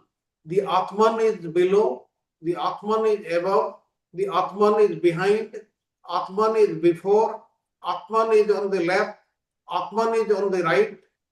Thus, Atman alone is the nearest and is the full. He also sees him, the one who sees him understands him, and therefore we should think about Atman. And for him, there is freedom of movement in all the worlds. But those who understand him differently live in worlds that are perishable, impermanent, and under inferior rulers. And for them, there is no freedom of movement in all the three worlds. And for the realized soul who sees thus, who thinks thus, and who understands like this, there is the vision of how the chief prana comes out of Atman, and how the hope comes out of Atman, and how the steady memory comes out of Atman, and how ether comes out of Atman, and how fire comes out of him, how water comes out of him. Like this, he again tells all the things which Narad Muni had inquired earlier. And at the end, he says, the liberated soul does not see death, nor illness, nor pain. The realized soul sees everything and obtains everything everywhere. He becomes one, he becomes three, he becomes five, he becomes nine. Like this, he started talking to him. And he said, that means here the great teacher Sanat Kumara showed the other side of darkness to Narada Muni. And Sanat Kumara is called a great warrior because all the knowledge is known to him, and he knows everything what is to be known. And therefore, finally he told him, one should ask about Bhuma. Narad Muni is saying one should ask about the Bhuma. I wish to know about the Bhuma. Now, the word Bhuma means many, but here it means the all-pervading fullness. That's what in the very beginning, in the very first slide, we saw that. Now, it means when we see something else, he sees that that thing is very, very small. But the Bhuma is contrasted against the smallness. The opposite of small is all-pervading. Therefore, Bhuma here means the all-pervading fullness and indirectly indicates the supreme personality of Godhead, and his name is Krishna, and his transcendental pastimes, they are known to the devotees only. And Bhuma is one of a class of holy names of the Lord that is derived from his qualities, such as Brahma or pure consciousness, the cosmic root of substance, which is Chaitanya, which is Atma, which is Paramatma, like this. Now then we saw in the Samsaya, does Bhuma here means prana? Because we spoke of prana also, and in Purva Paksha we also saw the thing, and Siddhanta finally we saw. Here, what is the Vedic conclusion? What Vyasadeva is trying to say? He says that the Supreme Personality of Godhead, Lord Krishna, is the Supreme Lord, because the passage mentions that Bhuma is superior to Jiva, who is dependent on the Lord's mercy, and also because the qualities mentioned in the passage can only be appropriately attributed to the Supreme Lord only and to nobody else.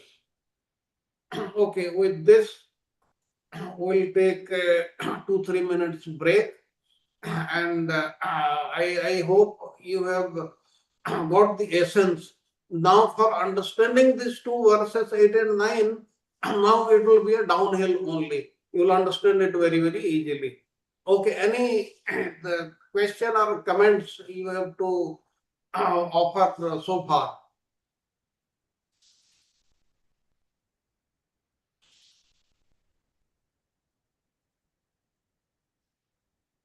Hare Krishna Prabhu, Dhanasana Prabhu. Hare Krishna, Prabhu.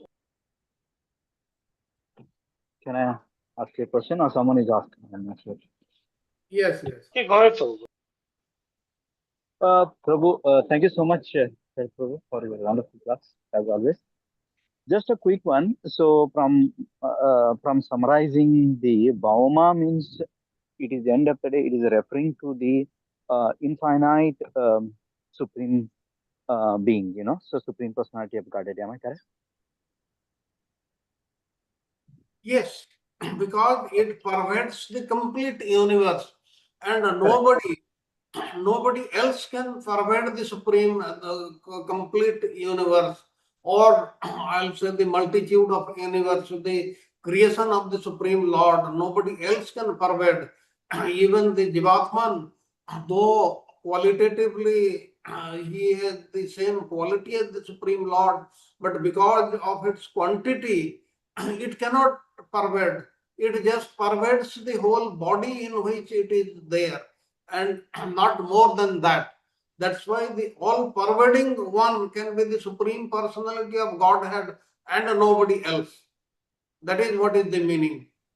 Sure, Prabhu. Thank you so much. Yes, I'm in line with your explanation. Thank you, Prabhu. Very good. I hope all others have got at least the gist of what I have explained, at least the gist. The other things. Yes, so I just had one question. In the conversation between Narad Muni and Swana Krishi, right? Or Sant Kumar. Sanat Kumar, Sanat Kumar. How come he's saying that he goes in that hierarchy, he reaches and says that prema or love is the highest, but then after that it seems there is a twist, he comes back to the material like ether, water, fire is highest. How is that? I do not understand that part. Okay, what Is my question clear? Yes, it is very, very clear. You said the love of Godhead, love of Godhead. How these materials? These are what I had explained. These are not the material things. All these things, all what we speak of, you talk of fire or anything. All these things, they are not these material things which we understand. These are the spiritual things. And he kept on discussing, and finally he came to the conclusion that the Supreme Personality of Godhead, who pervades the whole universe, he is everything, he is greater than anything, everything. That's what he comes to the conclusion. And you saw how gradually, how systematically Sanat Kumara, he led from the very beginning to the end. So that And is he started with Nama, right? So what is Nama means here? Is it just the ability to speak or the holy name? What is the Nama in this context? Yes. He spoke, he started from the very beginning, then he came to the chief breath of life, prana, and then then thereafter, okay, you see the spiritual power, flickering memory, all these things. What he was trying to speak, Sanat Kumara, he did not mean all these things which we understand as material. Everything has the spiritual connotation. Origin. Okay, okay. I Okay. see. Okay, good. Actually, we are going to, as we progress in GB, you will see that prana, all this hierarchy, we are going to learn as we progress through. Okay, prana is Prabhuji, also is not the end of it. yes, Okay. Prabhuji, so it means the source of everything, whatever is explaining by Sanatan Goswami, it is Sanatan Rishi, Sanat uh, Kumara. Kumara, yes, Sanat Kumara. So we can understand that source of everything is Supreme Personality of Godhead. Exactly. We can interpret like this. Yes, it is so. Not Ultimately, it comes to that same conclusion. Without Yes, Supreme Lord's direct presence, uh, nobody is superior to the Supreme Lord. so without him we cannot able to chant also. So first जो नाम Without his बताया है, grace, without his grace. yes, Prabhuji. But here we are talking about on a different subject matter then exactly. here Yes, Continue, Sharad Prabhuji, continue. when we go through the other deeper into Govinda Vasya, we learn that here we learned the greatest is the Supreme Lord. And at the end, we learn that He is there in every minute portion of His creation. That means it is helping us to realize that we should see the Supreme Lord in anything and everything. And that is the highest thing we can achieve. That will come at the end only.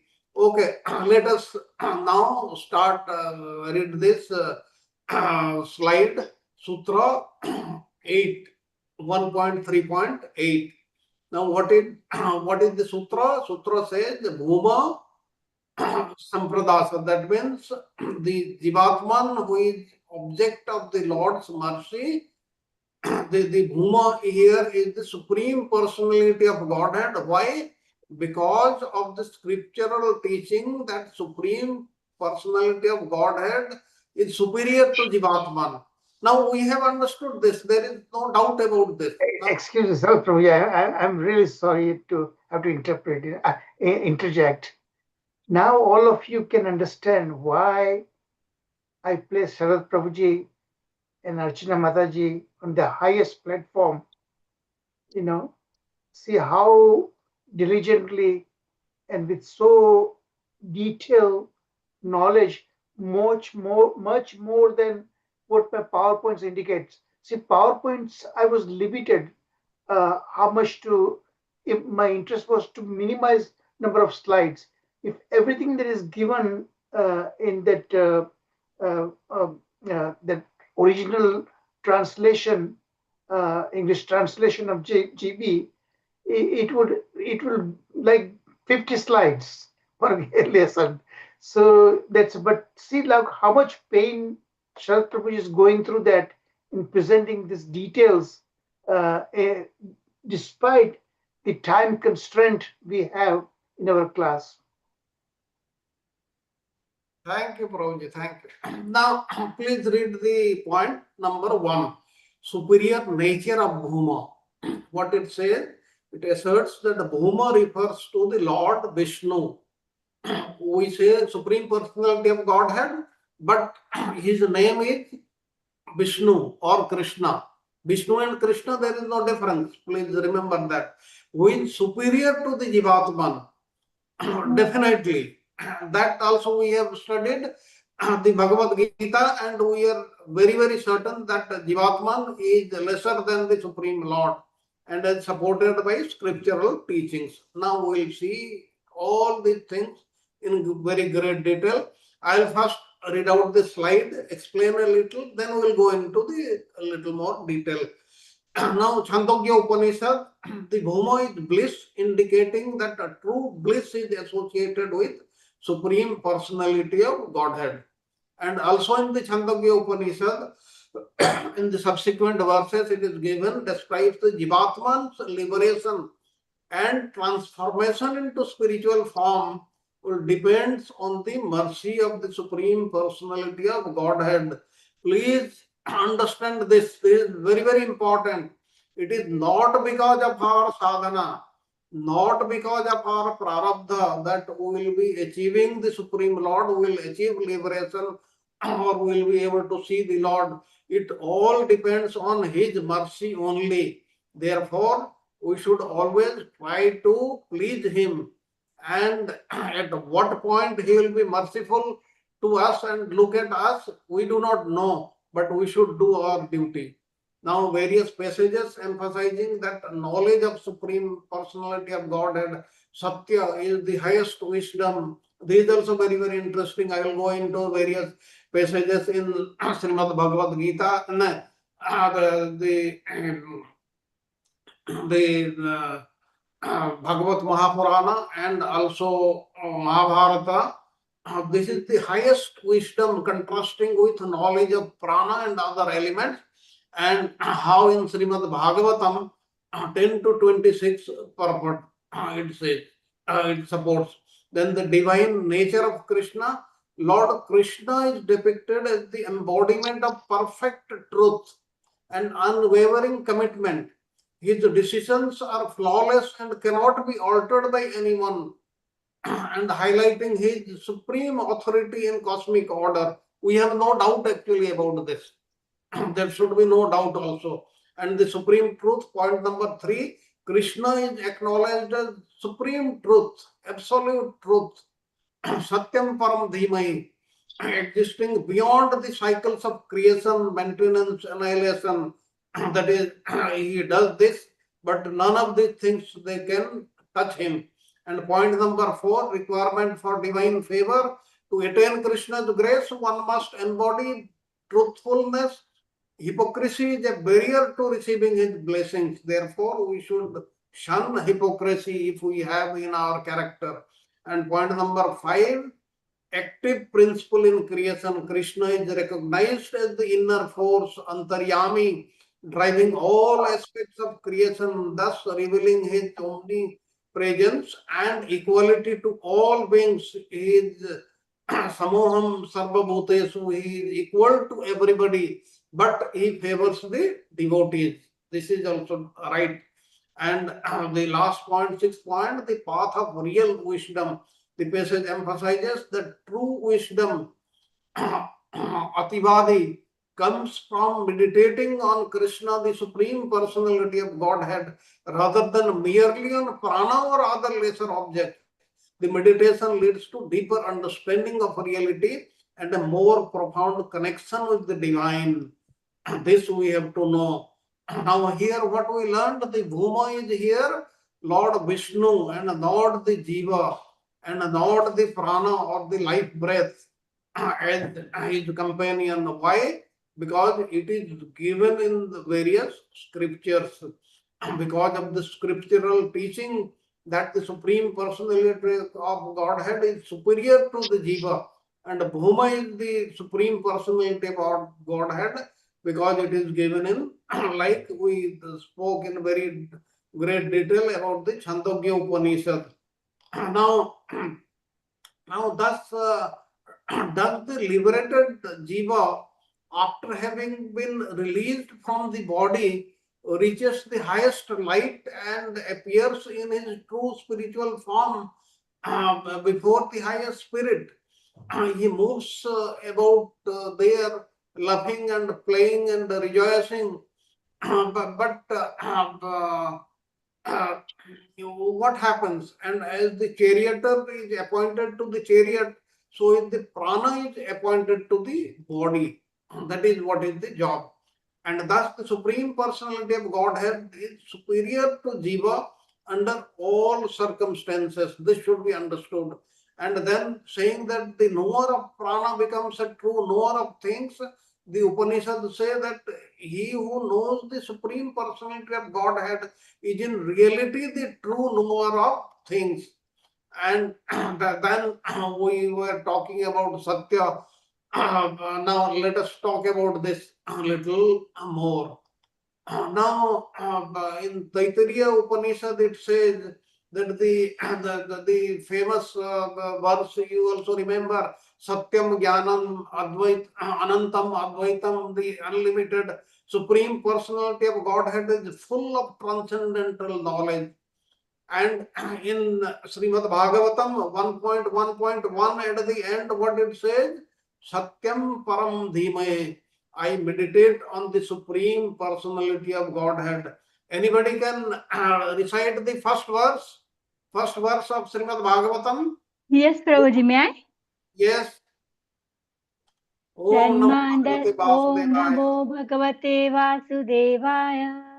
जन्मान्तस्य यतोऽन्वयातिरतचार्तेष्वभिघ्नस्वराट् तेने ब्रह्महृदयादिकवये मुह्यन्ति यत् सूरयः तेजो वारि मृदां यथा विनिमय यत्र त्रिसर्गो मृषां साम्ना स्वेन कुहकं सत्यं परं धीमहि. This is what is the first sloka.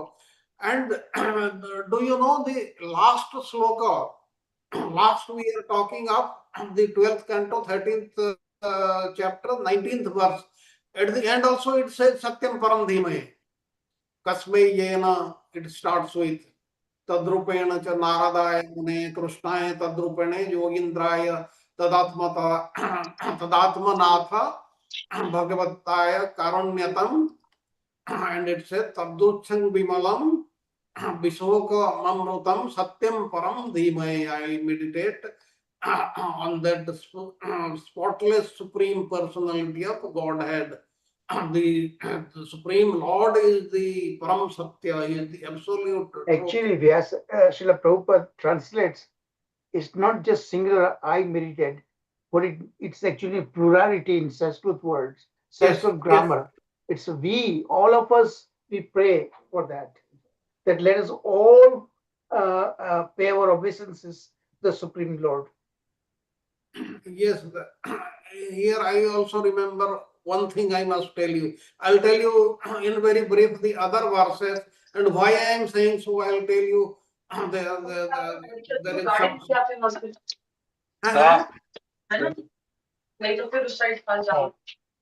Oh, correction. Sorry, Prabhu. Okay, this was the 19th verse. And what is the 20th verse of 13th chapter? Namaspasmai Bhagavate Vasudevaya Sakshine Yaidam Trupaya Kasme Vyasa Jakhe Mumukshe Yogindraya Namastasmai Sukaya Brahmarupine Sansara Sarpadashtancho Vishnu Rata Samupyate. Now then last sloka is Bhave Bhave Yatha Bhakti Pada Yastava Jayate तथा कुरुस्व देवेश नाथ स्पंदजतो प्रभो नाम संकीर्तनं यस्य सर्व पाप प्रणाशनं प्रणमे दुःख शमनं नमामि हरिं परम. Why I am saying this? These last slokas, they are just obeisances to the Supreme Lord. And that's why the 19th verse we said the last in the last sloka, this Satyam Param Dhimaya is given. Now, please remember one thing. Any one sloka of the Srimad Bhagavatam or half a sloka or 1/4 of the sloka, if you utter every day, then you will go to the Supreme Lord's Dhama. There is no doubt about it. It is given in the Bhagavat Mahatmya in Skanda Purana and Padma Purana. Therefore, I recited this. There is another shortcut also, how you can go to the spiritual world by doing what I am telling you. If you see the dhamas, actually Dharma Mandapa, which is given in the Garga Samhita, it is in Satya Yuga, the Lord was there in Badrinath. You should visit Badrinath Dham once in your lifetime. In Dwapar Yuga, Dwarkanath. Kali Yuga, Jagannath. Treta Yuga, Ranganath. And Ramanath Swami in Rameswaram. Now, please remember, if you go to these places once in your lifetime, then you will not take birth in this material world again. And in Garga Samhita, it is given very clearly that if you are not able to go to any of these places or some of these places, just see the Supreme Lord in where? In Vrindavan on the Govardhana hill as Srinathji. If you visit Srinathji, then also you will not have a birth ever. These are the shortcuts. Okay, now we are talking about the Lord being the Satya, He is the truth, absolute truth. There is a verse we are talking about 10 to 26 in Bhagavatam. What it says, anybody remembers? Satya Vratam Satya Param Tri Satyam Satyasya Yonim Nihatam Cha Satya Satyasya Satyam Rita Satya Netram Satyatmakam Tvam Saranam Prapanna. O Lord, you never deviate from your vow, which is always perfect, and whatever you decide is perfectly correct and cannot be stopped by everyone. This is one sloka. And there is a similar sloka in Mahabharata also. It says, Satya Pratishtita Krishna, Satya Matra Pratishtita, Satyat Satyasya Govinda, Tasmad Satya Yuinamata. So these are the various proofs given in various shastras which prove that Supreme Lord is everything in this complete universe. Okay, now let us go to the next sutra. Now, what is the next sutra? That is the 1.3.9 says, and also because the qualities described here can be described to the ascribed to the Supreme Personality of Godhead. Like this, many of the sutras you will find this, because we have described that only the Supreme Lord can pervade the complete universe. It can only be Supreme Lord and nobody else, and unique to Supreme Personality of Godhead, and not applicable to the Jivatman or anybody else. Now it is also giving the example given in Chandogya Upanishad. The Bhuma is the eternal. Nobody is eternal. The Jivatman is also eternal, but it has a source of the Supreme Lord. It has come from the Supreme Lord. That's why it is eternal. It is not eternal because it is Atma or it is Jivatma. Jivatma is not eternal, that is very sure. But Atma is eternal. But it is a part of the Supreme Lord. That's why they cannot be equated. Highlighting the eternal nature Jivatma of is the Atma portion is the eternal, but yes. Jivatma has a embodied body, material body, that is not eternal. Yes. That is to be understood. Thank you, Prabhuji, for clarifying. Then in Chandogya Upanishad, 7:26:1 indicates that the life force prana originates from the Supreme Personality of Godhead, underscoring his role as the source of all. This prana we are talking, but its origination is from the Supreme Lord. That's why it cannot be the Supreme Lord. And Srimad Bhagavatam 10:89-57 describes Mahavishnu as the Supreme Master, emphasizing his authority and unique quality. Let us see in very, very brief. Firstly, regarding the Chandogya Upanishad, this verse, it basically says that Bhoma is eternal. It describes eternality, that is the natural feature of the Supreme Personality of Godhead, Vishnu or Krishna. And the Upanishads also say, where does the Supreme Personality of Godhead stay? He stays in his own glory.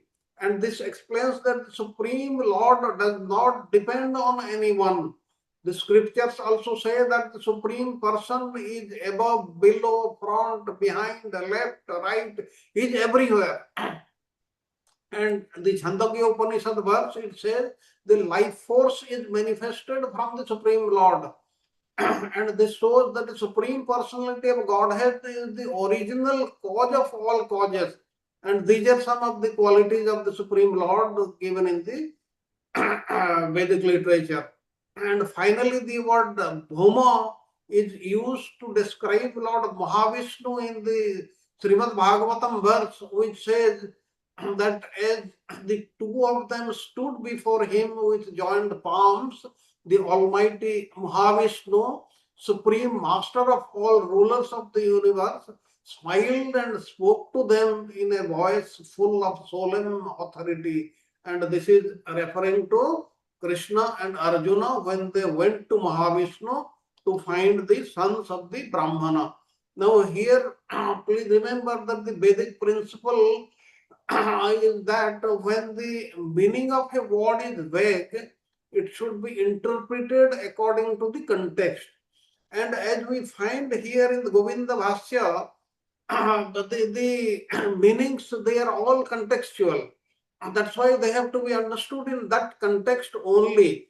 And you should not quote them and fit them anywhere and everywhere like the other people that do, the Mayavadis do. Because the purpose of the Vedic the scriptures is to reveal the highest truth. And the highest truth is none other than the Supreme Personality of Godhead.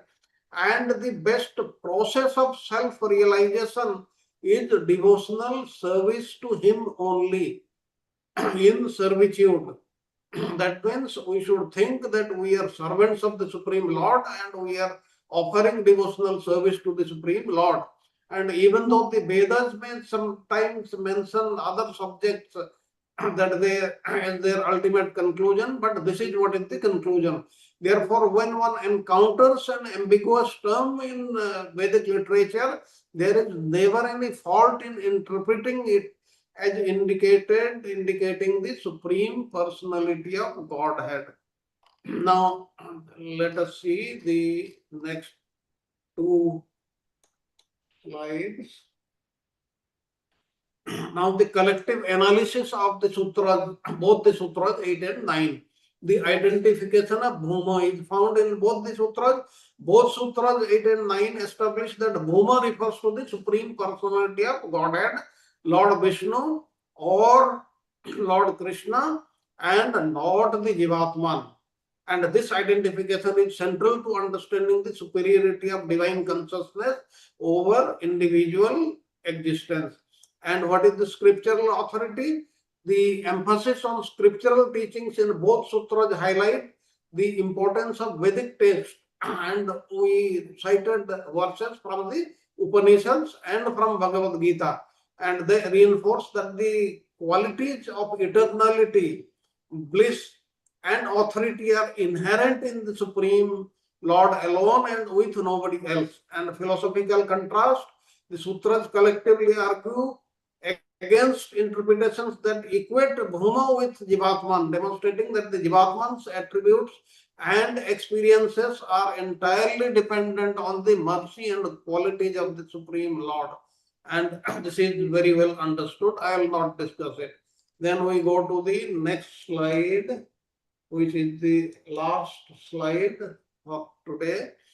The progression of thought in these two verses. Sutra 138 lays the groundwork by establishing the identity of Bhuma as the Supreme based on scriptural teachings, and 9 builds on this by discussing the unique qualities of the Supreme that affirm this identification and clarity. Together, these sutras provide a cohesive understanding of the nature of the Supreme and the Jivatman, clarifying misconceptions about their relationship and emphasizing the necessity of recognizing the Supreme as the ultimate reality. There should be no doubt about it. And the Vedic conclusion, the sutras encapsulate the Vedic principle that all knowledge ultimately leads to the understanding of the Supreme Personality of Godhead, reinforcing the purpose of the scriptures in guiding spiritual seekers toward Him. That means the aim of all these Vedic scriptures is to know the Supreme Personality of Godhead and nobody else. And at the end, you'll realize that this complete universe, whatever we see, whether spiritual or material, they all are the Supreme Lord. And if that vision comes to us, then we will be successful in our life and we will not take birth again in this material world. With this, I come to conclusion of this lesson 20. Next weekend, we'll study lesson 21. Thank you very much. Now the session is open for question and answers and your valuable comments. Thank you very much. So Prabhuji, thank you so much. I'm so grateful to you. You really done justification to my PowerPoint. Thank you, Prabhuji. All your blessings. Thank you, Prabhuji, for wonderful class. So wonderfully explained that samvad between Narad and Sanatan Kumar, Char Kumar. प्रभु जी मेरा मतलब हमारा realisation just mind में ऐसा आया कि जब हम material world में होते हैं तभी हम एक वर्ड आशा जो आपने बताया hope everything is depend on hope हमेशा हम कहते हैं होप रखो एक दिन अच्छा आएगा वहां तक हमारा जाता है होप तक फिर जो आप अभी और जो इसके आगे भी आपने जो बताया चीफ प्राणा देन चीफ ब्रेथ उसके बारे में हम नहीं सोच सकते क्योंकि अंडरस्टैंडिंग नहीं है क्योंकि स्क्रिप्चरल स्पिरिचुअल पाथ पे अब नहीं चल रहे मगर जब जो स्पिरिचुअल पाथ में है ही नहीं तो बस वो होप तक जा सकता है बस वो होप रखता है कि एक दिन मेरा अच्छा आएगा ये करेक्ट अंडरस्टैंडिंग है प्रभु जी Yes, like we can think of that we know actually nothing we know. yes. We are just a fraction, one atom we are trying to understand, and we are finding so many meanings in that. That means the whole knowledge will be how much? The Lord is full of knowledge, and we cannot think of what is the meaning of that full of knowledge. Like so one of the very minor things which is given in Bhagavatam also, if you use the complete 7 seas as your ink and the Kalpavruksha as the pen and the whole complete universe as paper, still then the names of the Supreme Lord cannot be written in this form. In this paper form with that ink. So if the name is so much, then what about his glories? What about his qualities? He is totally infinite. We cannot actually think about infinity. Though we have learnt about that, studied in mathematics, we just understand a little about infinity. But the Lord is infinite. and we cannot understand that. And we are such small, minute beings. We should understand that, and we should not try to boss over this material universe which the Lord has created. Lord has created this for his devotees. That's why we should respect the devotees. We should listen to them. We should try to understand all these things. And we should never think that our knowledge is sufficient and we know everything. The moment we think that, we are finished. Yes, Prabhuji. Thank you so much. Dandat pranam, Prabhuji.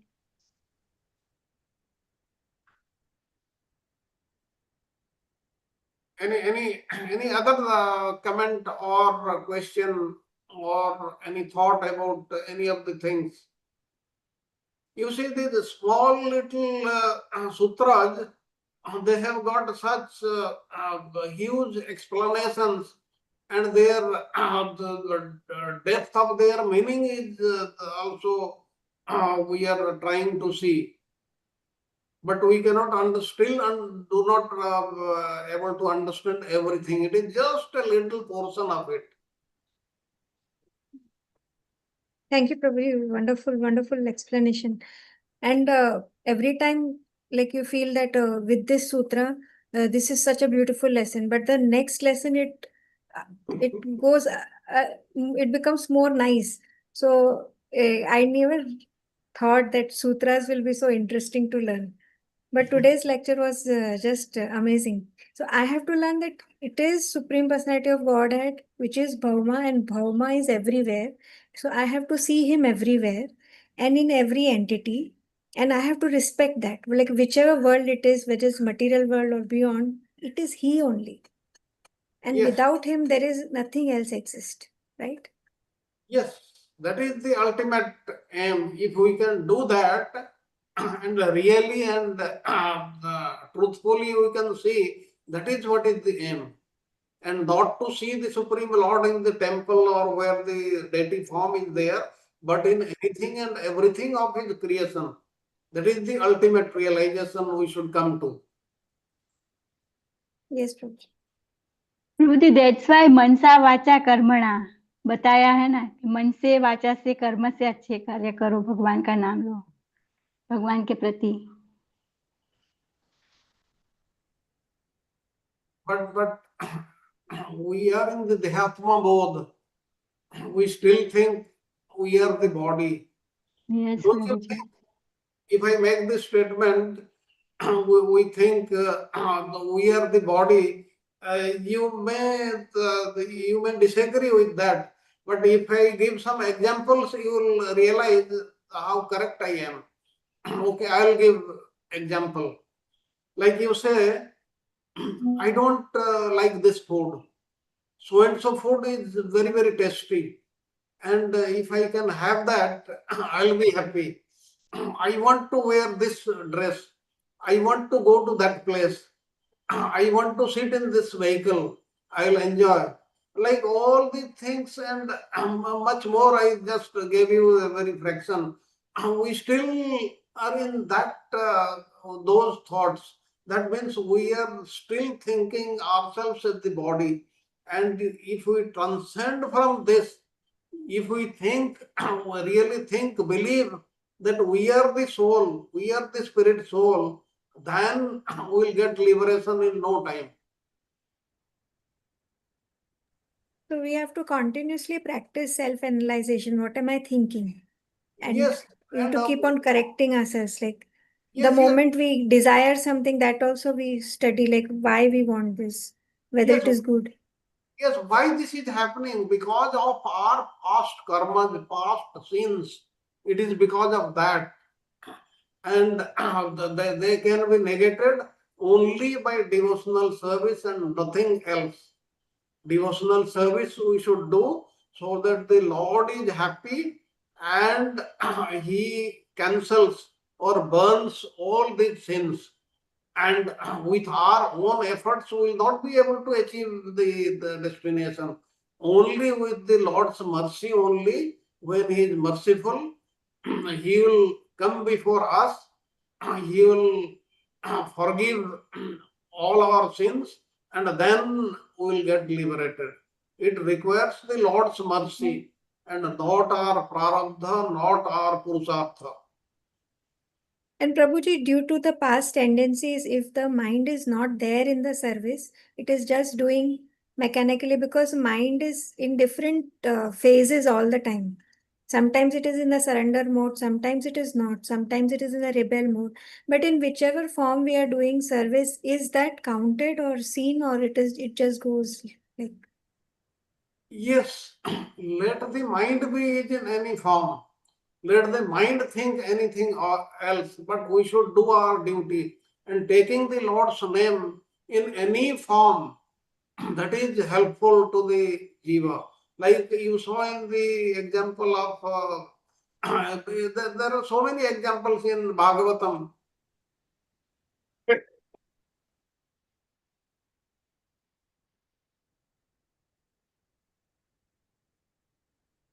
Okay, So any other? Prabhuji, we have to switch our desire, material desire to spiritual desire. अगर हम ज़्यादा से ज़्यादा spiritual desire रखेंगे, तो it more beneficial for us. But the problem is we understand this, we know this.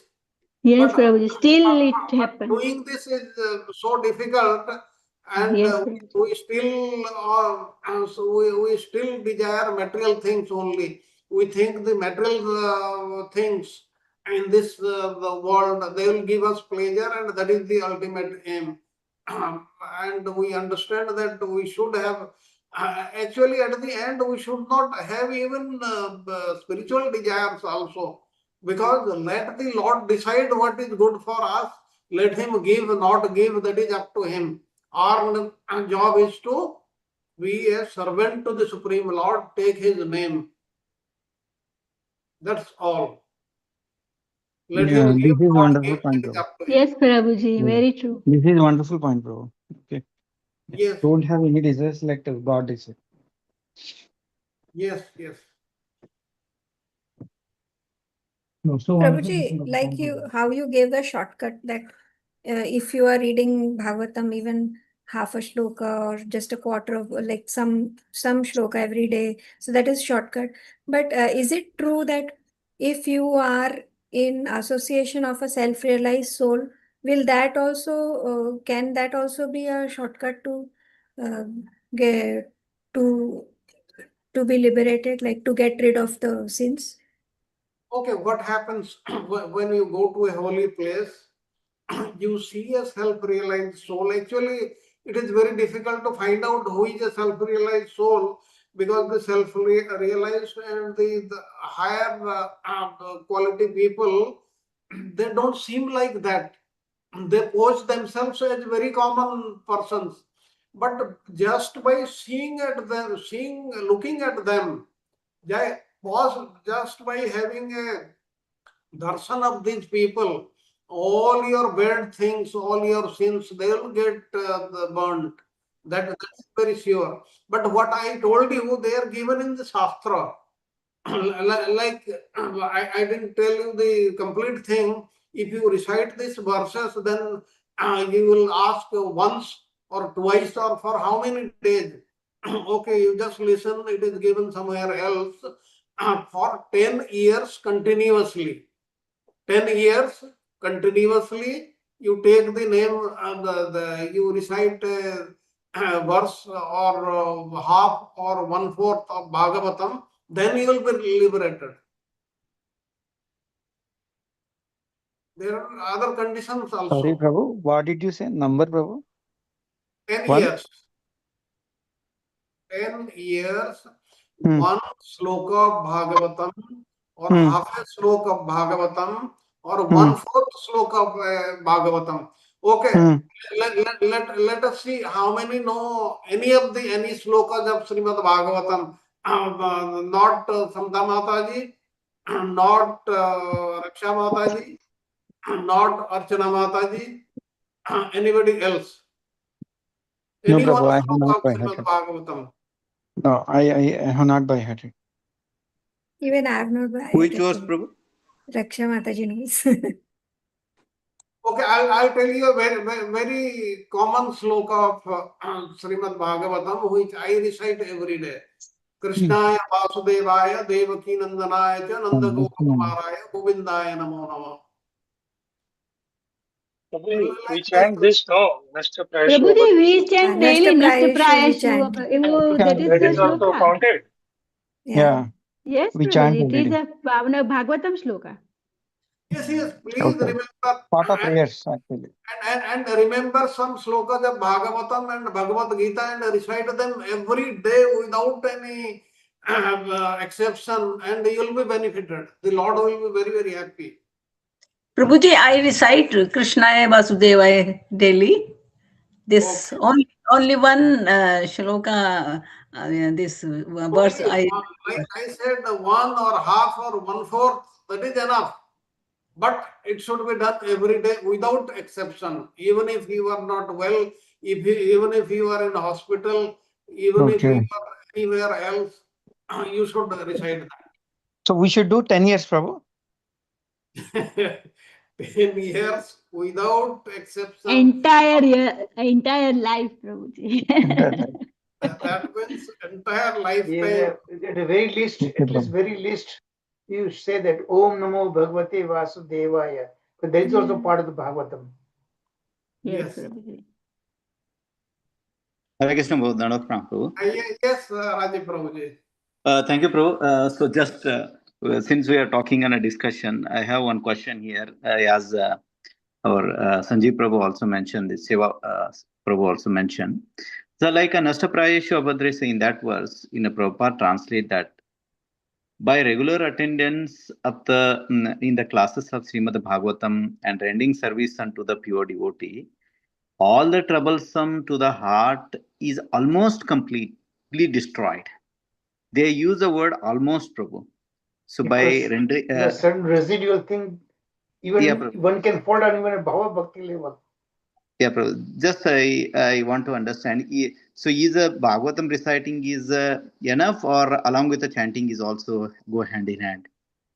Then only we are able to destroy completely. Just I thought to ask. Is fine. Everything is fine. But at the end, the Lord's mercy is required to burn that little thing which remains, still remains. Almost what you said is very, very correct. But we should never think that with our own efforts, by just chanting His name, we will achieve everything. No. By the Lord's mercy is required. That is a must. Other things, they should also be done. Whatever we are required to do. But we attract His mercy through our devotional service. Sincere endeavor. Oh. Yep. Thank you, bro. And preaching to others. That is our Gaudiya Vaishnava Sampradaya. Yes. And what Rajiv Prabhu said, attending the Bhagavatam classes daily. Are we attending the classes daily? Daily means daily, without exception. No, Prabhu. From my side, no. No, Prabhu. No, Prabhu. Prabhuji, I am fortunate. Monday to Sunday, I always attend the classes. Yeah, Prabhuji. as much as can. But there are some gaps, Prabhu. Okay. You are one of the exceptions, Mataji. That's why if you are not getting a chance, please listen to them from YouTube also. That is also helpful, beneficial. Prabhuji, Monday to Friday morning class I have Chaitanya Bhagavatam, Chaitanya Charitamrita, and Saturday, Sunday our classes. Yes, that is very, very nice. You are extremely you are lucky. Yes, Prabhuji. मैं हमेशा सोचती हूँ कि मेरे घर में घर बैठे गंगा का आना होता है, ऐसा ही मेरे मन में हमेशा आता है, क्योंकि ऐसा पढ़ना बहुत बहुत फॉर्चुनेट सोल को मिलता है, क्योंकि daily I have to attend the class. So daily in my house everybody is angry with me. You are doing so much class. We should always try. If that is not possible, then please listen to the from the authorized people in the YouTube also. Not anybody and everybody. Any other comment or question?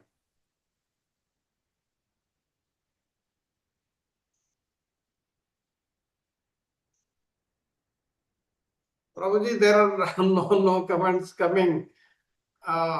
Do you want to प्रभु say जी, something? आज के सुबह का कीर्तन जो मैंने किया था भक्ति विनोदा ठाकुर का, उसमें यही बात बताई कि अगर Yes. हम तीर्थ स्थलों पे इतना जाते रहते, मगर अगर वहां पे हमारा मन स्थिर नहीं होता है और वहां पे हम भक्तों के द्वारा, उन्नत भक्तों के द्वारा अगर हम सुनते नहीं है कथाएं, तो कोई फायदा ही नहीं है कि जाने का वहां पे।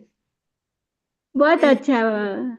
You see, a devotee like Bhakti Vinod Thakur, who is regarded as the seventh Goswami, he also Yes, said in very many places that I am the most wretched person. I do not have anything good in me, like this. He's so humble.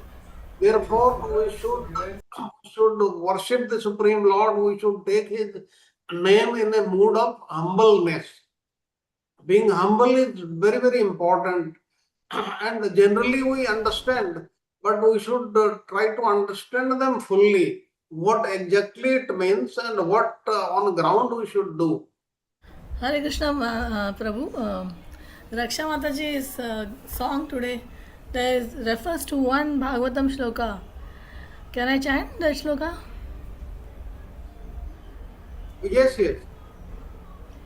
यस्यात्मबुद्धि कुणपे त्रिधातुके सवित्कलत्रादिषु भौमयि यदि यत्तीर्थबुद्धि सलिलेन कर्हिचित् जनेषु अभिज्ञेषु स एव गोखरा.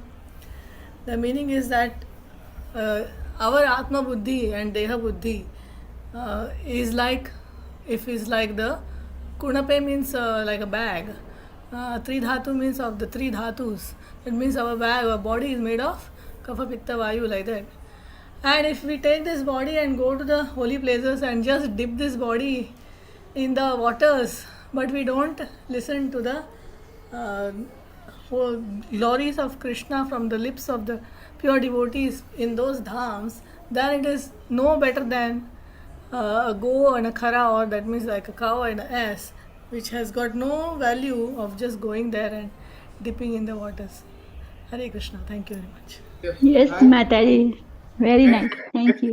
Anybody else can recite some slokas of Srimad Bhagavatam? Yes, Prabhu. This is 10 canto, 14th chapter, 58th verse, Brahma's prayer. Samashitaye padapallavaplavam Mahatpadam punyayasho murari Bhavambudera vatsa param param yat vipadam natesham. Thank you, Prabhu. I mean, the meaning is basically every steps we have oceans of problems. Our problems are like a ocean. When you take the shelter of the Murari, so that ocean of problems become the water contains in the corpse footprint, so that easily we can cross over. Thank you, Prabhu. प्रभु जी, one of the Narad Muni कहते हैं व्यास देव जी को, वो श्लोका बहुत अच्छा है।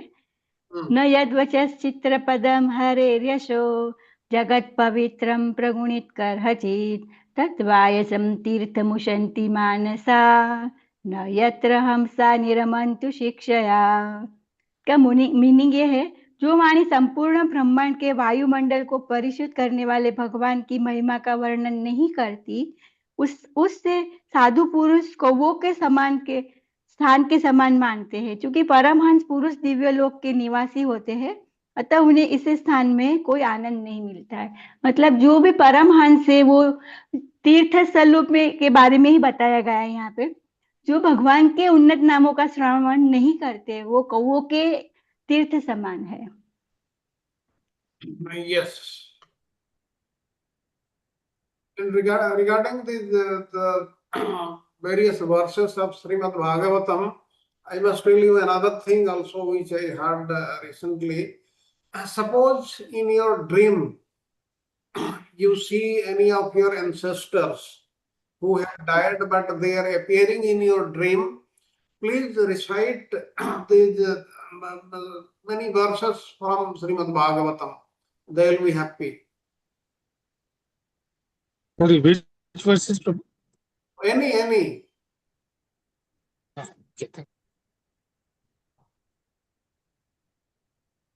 Okay, any other question or comments?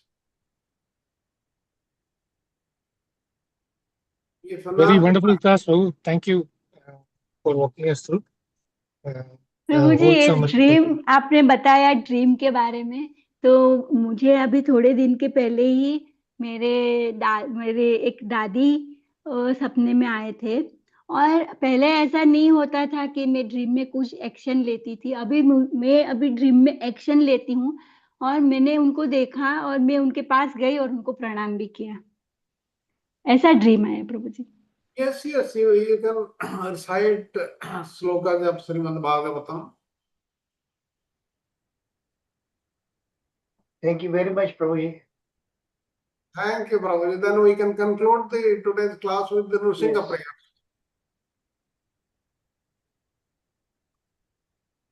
Samantha Mataji.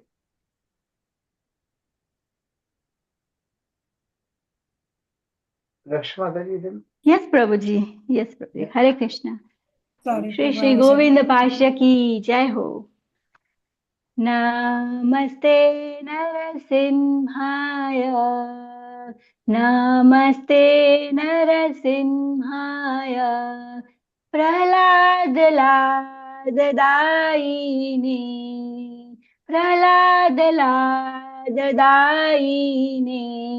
हिरण्यकशिपुर्वक्षः, हिरण्यकशिपुर्वक्षः, शीलटङ्कानखालाये, शीलटङ्कानखालाये, इतो नरसिंह परतो नरसिंह, इतो नरसिंह परतो नरसिंह, यतो यतो यामि ततो नरसिंह, यतो यतो यामि ततो नरसिंह, बहिर्नरसिंह हृदये नरसिंह, बहिर्नरसिंह हृदये नरसिंह, नरसिंहमदिं शरणं प्रपद्ये,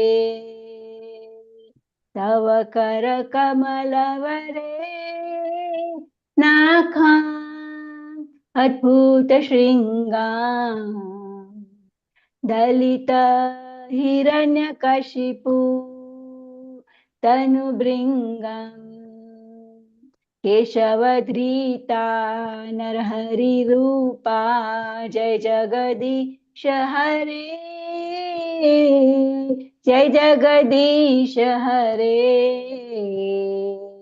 जय जगदीश हरे, जय हो नरसिंहदेव, नरसिंहदेव, नरसिंहदेव, जय हो नरसिंहदेव, जय हो प्रहलाद महाराज, प्रहलाद महाराज, प्रहलाद महाराज, जय हो प्रहलाद महाराज, जय जय प्रभुपाद, प्रभुपाद, प्रभुपाद, प्रभुपाद, जय जय गुरुदेव, गुरुदेव, गुरुदेव, जय जय गुरुदेव, नित्य गौरा हरि बोल, हरि बोल, हरि बोल, हरि बोल।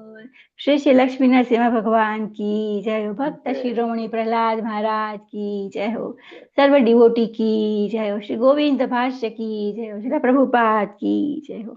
हरे कृष्ण कृष्ण कृष्ण हरे हरे, हरे राम राम राम हरे हरे। थैंक यू प्रभु जी, धन्यवाद, प्रणाम to all devotee. Thank you. Thank you very much. Thank you very much. Hare Krishna, Dhanavad Pranam. And we meet next weekend, and after next weekend all classes on Saturdays and Sundays only. Thank you very much. Thank you, Hare Prabhuji. Dandavat pranam, Next, Prabhuji. next Friday is the last one, correct? Sharad Prabhu? Yes, Prabhuji.